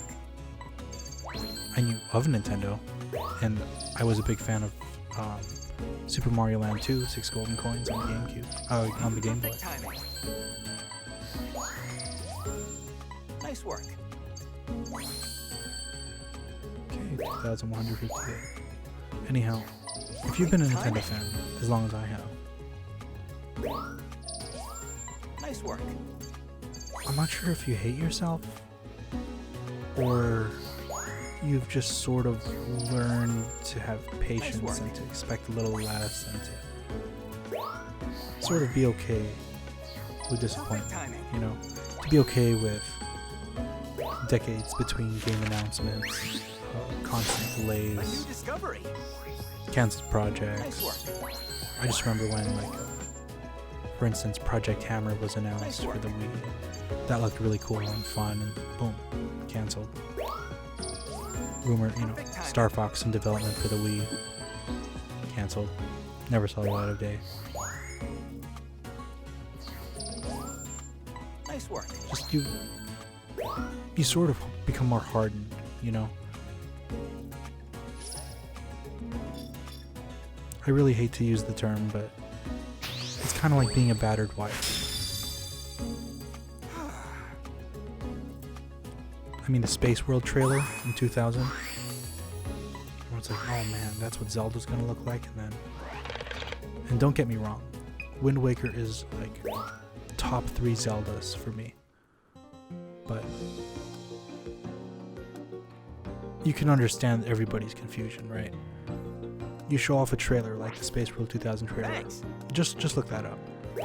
And then the next thing you see is, oh, it's a totally cel-shaded cartoon. It looks like something that could be shown on Nickelodeon. And yes, Wind Waker pioneered the cel-shaded style. It's a very visually striking game. And I wouldn't have had that game be done in a more realistic looking style. It just wouldn't look great. And I think that Miyamoto even explained it in interviews how the realistic style doesn't really work in a game where you can run into a wall and the character behaves in an unrealistic way. It just doesn't look realistic. I think this was EGM. It was in one of the gaming magazines. And his logic made sense at the time. But it's like you can't escape from this trend of realistic graphics. Not to say that if you can't beat them, join them. But like, the game design can be modified to kind of go along with that.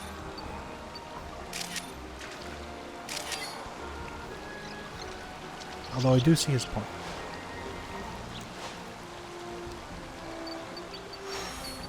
But the thing is, people are willing to spend their disbelief. That's all that video games are. It's escapism. So the player wants to be able to suspend their disbelief. So incongruous things like running into walls or unrealistic things happening even though the characters look realistic. it doesn't bother people who just want to get away from their daily life. They just want to experience something that takes up their attention, takes them away from the grind, and hopefully it's fun to play too. Okay, somehow the timing didn't work out this time, but that's the culprit. That's the dude who's been roasting those little fruits on the ground.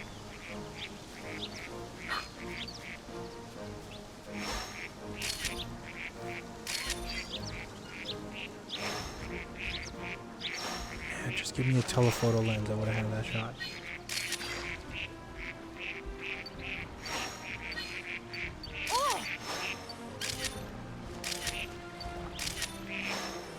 Photobombed.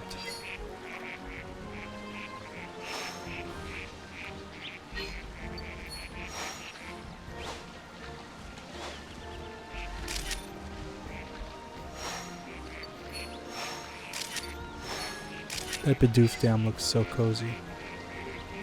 Not quite as cozy as the Angry Beavers pad, but pretty cozy.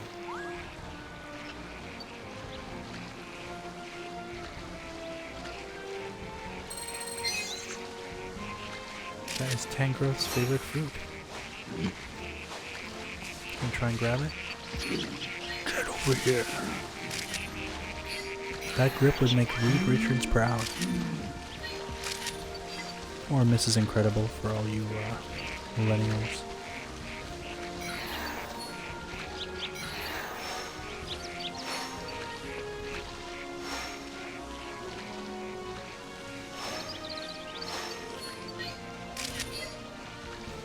I'm just gonna get that photo so I can get the points for it.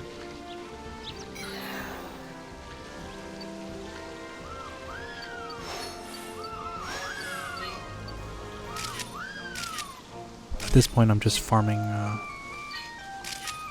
points. Trying to make progress in the game by sort of farming those points, getting level ups. Slowly but surely, like, unraveling this game's mysteries.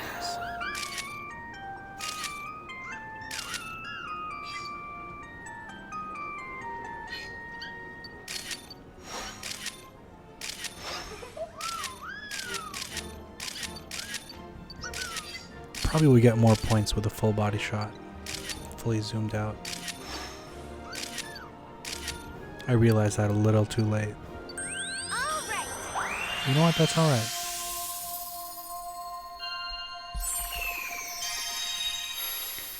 You know, I realize we've just been like replaying the same levels over and over.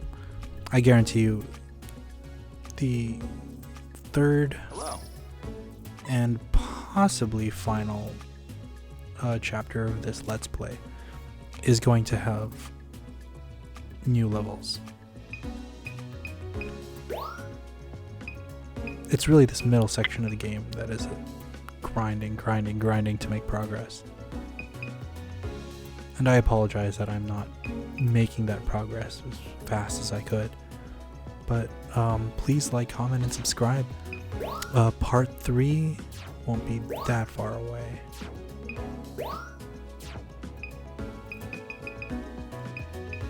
In fact, I'm going to try and have all these up before the weekend's out. I don't even know if that's possible.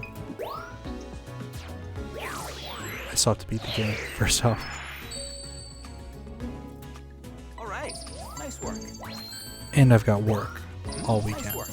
So Nice work. we'll see what I can do when I get home. Nice work. Again, I really appreciate anyone who's taken the time to watch this till the end. Nice work. Alright, 4,000. I do like that one though. Oh, shouldn't have done that. It's okay. Perfect timing. Great timing. Nice work. Alright, 3-star Florgus. Nice work. 3-star Tangrowth. Nice work.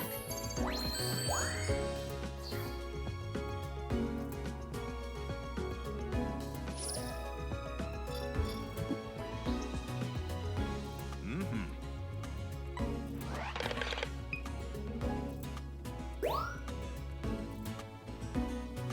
Oh, I guess we're going one more time. Okay.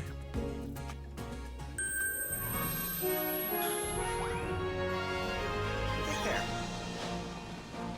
Oh shoot. Yeah, this video's not over yet.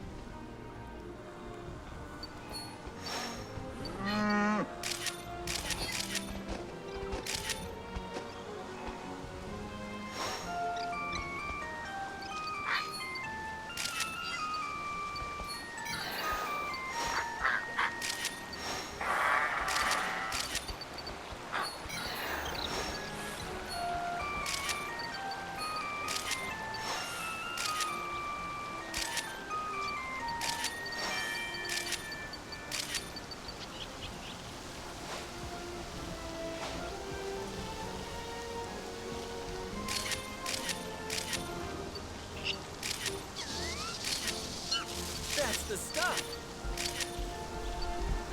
Oh, I just wish he would just a little more centered.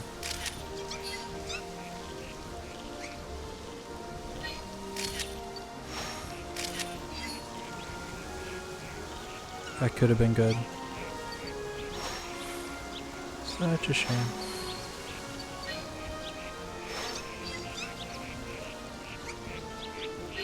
Gotta stay ahead of the game.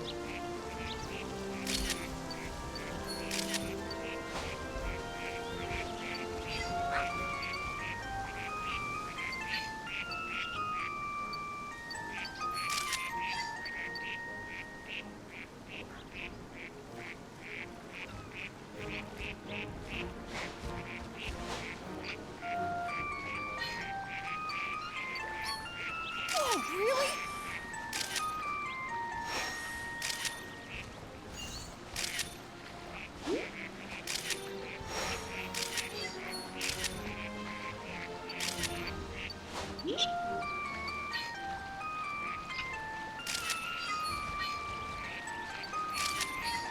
Oh!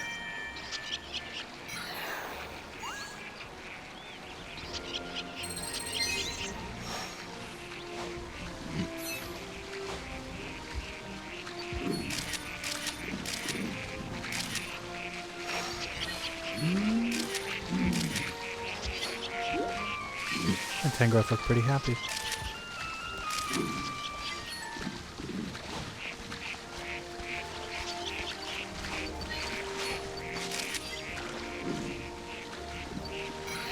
My wife, who doesn't know much about Pokemon, saw that Magikarp, and it's just like, that poor thing. Looks like it's dying. I'm like, nah, that's just what they do.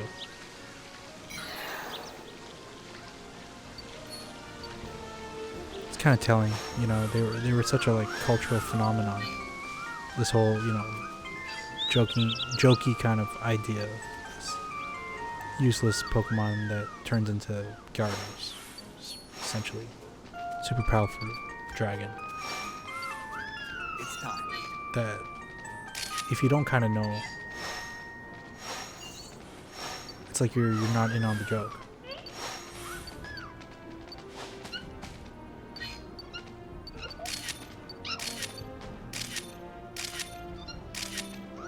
Oh, look at them rubbing noses. Ah, I wonder if I had triggered that Illumina, Nice work. I mean, Crystabloom earlier. Probably would have gotten some really good photos.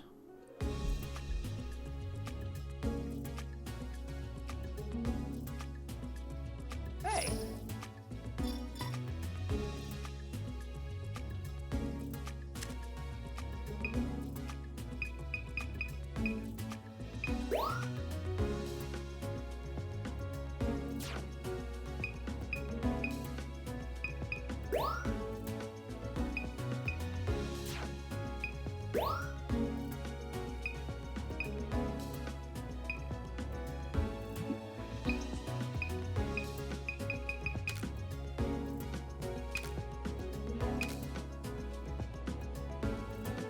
Yeah, I definitely haven't done that encounter justice.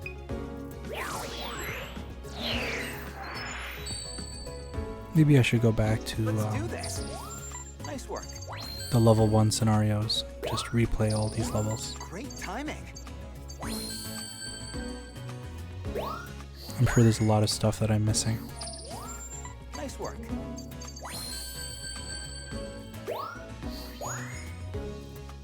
There we go. Nice work. Okay. Nice work. Nice work.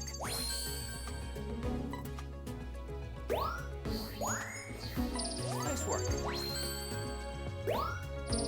Nice work. Nice work.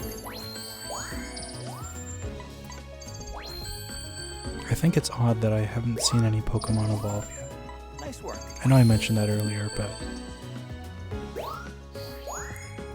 I bet you we're gonna see that, like, either towards the end of the game or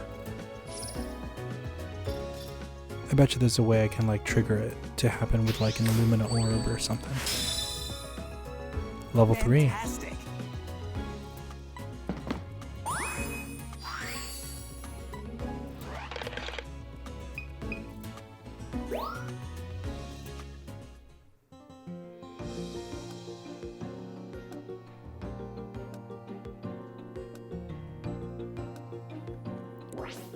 Let's see what I've gotten. Still haven't quite gotten there.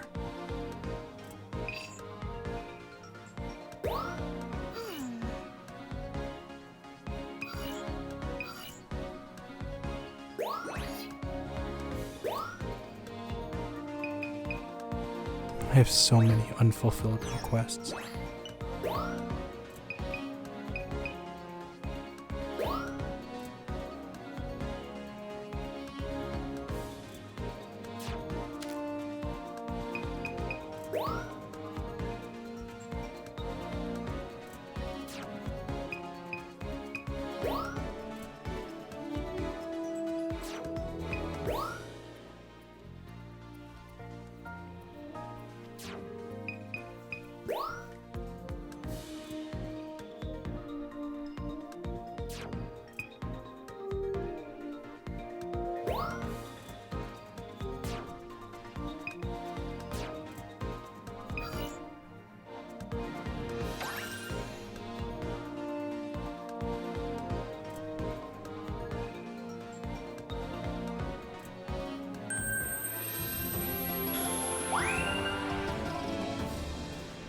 This.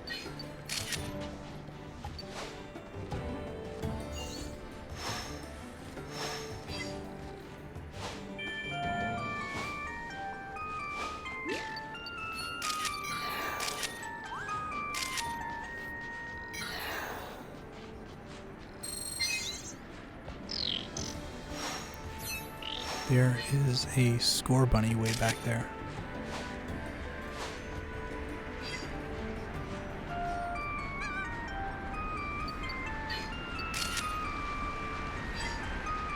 Anybody who's like really good at this game is probably watching my playthrough and being like, this guy has no idea what he's doing.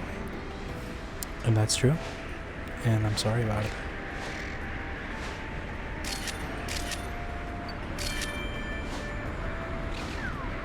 The honest truth is, I'm trying my best. Really, I am.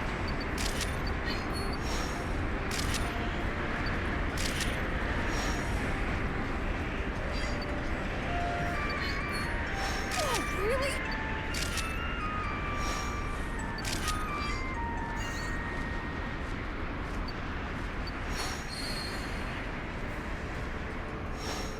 Let's see if I can nail all of these.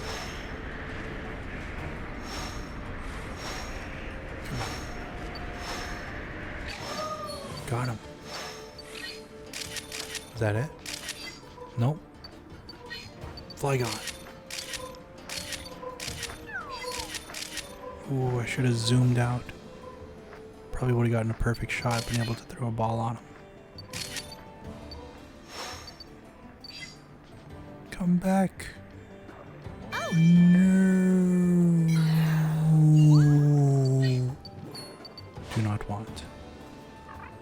Alright, we're gonna do this Torchic one. And then later I'll come around and get him on the Hippodon's back.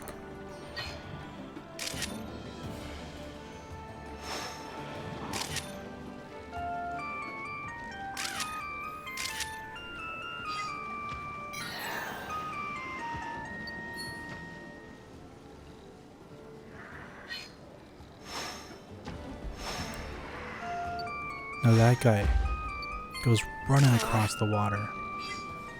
I saw it once, wasn't able to get a photo.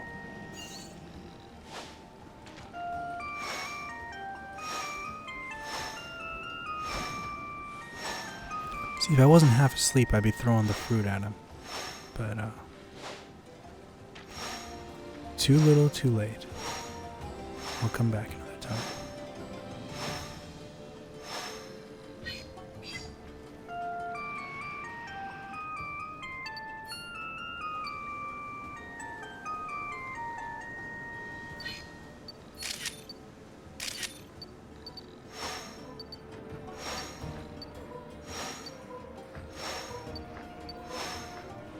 Yeah, how many times can I fall short?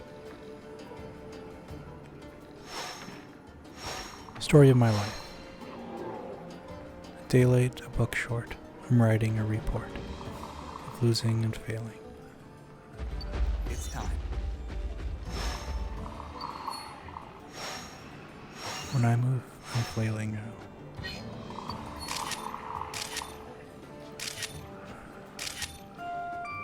It'll happen once again. You'll turn into a friend. Someone who understands, sees through the master plan.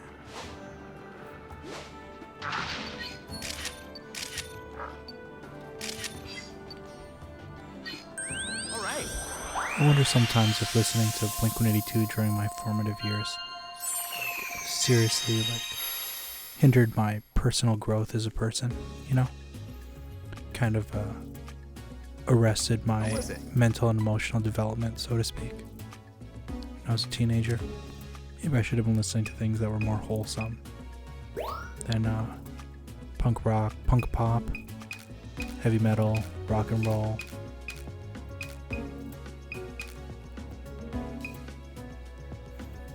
I don't know though. I mean, I'm still into prog and all that, but more into jazz and blues now.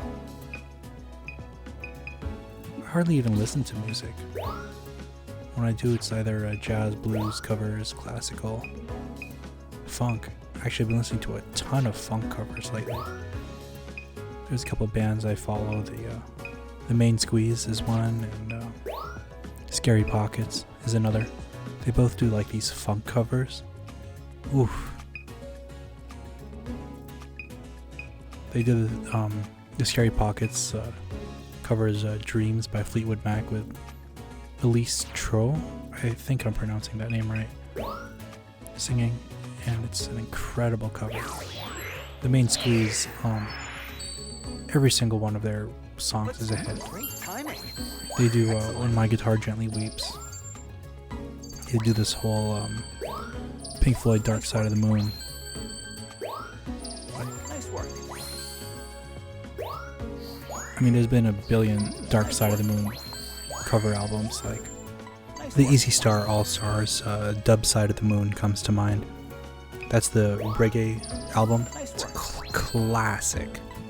I bet you even if you're not really into reggae, you'll enjoy it. I love reggae. Guilty pleasure of mine. And maybe I should be a little embarrassed to admit this, but I'm really not. The Sting and Shaggy collab album that came out. It's got the song Don't Make Me Wait on it. That whole album is fire. I'm not even saying that sarcastically. I think that album is really great. Right. It's something special happened on when they made that album. Sting looks like he's having the time of his life. Come on. Just one of those things that you kind of have to see it to believe it. Anyhow, I really think we are reaching the end now of this video, so I apologize for my not being able to solve these things fast enough, but I guarantee you, next time you're going to see some new levels. I've already unlocked them, so I know. Thank you so much for watching, and please like, comment, subscribe, all that good stuff, and we'll see you next time. Take it easy.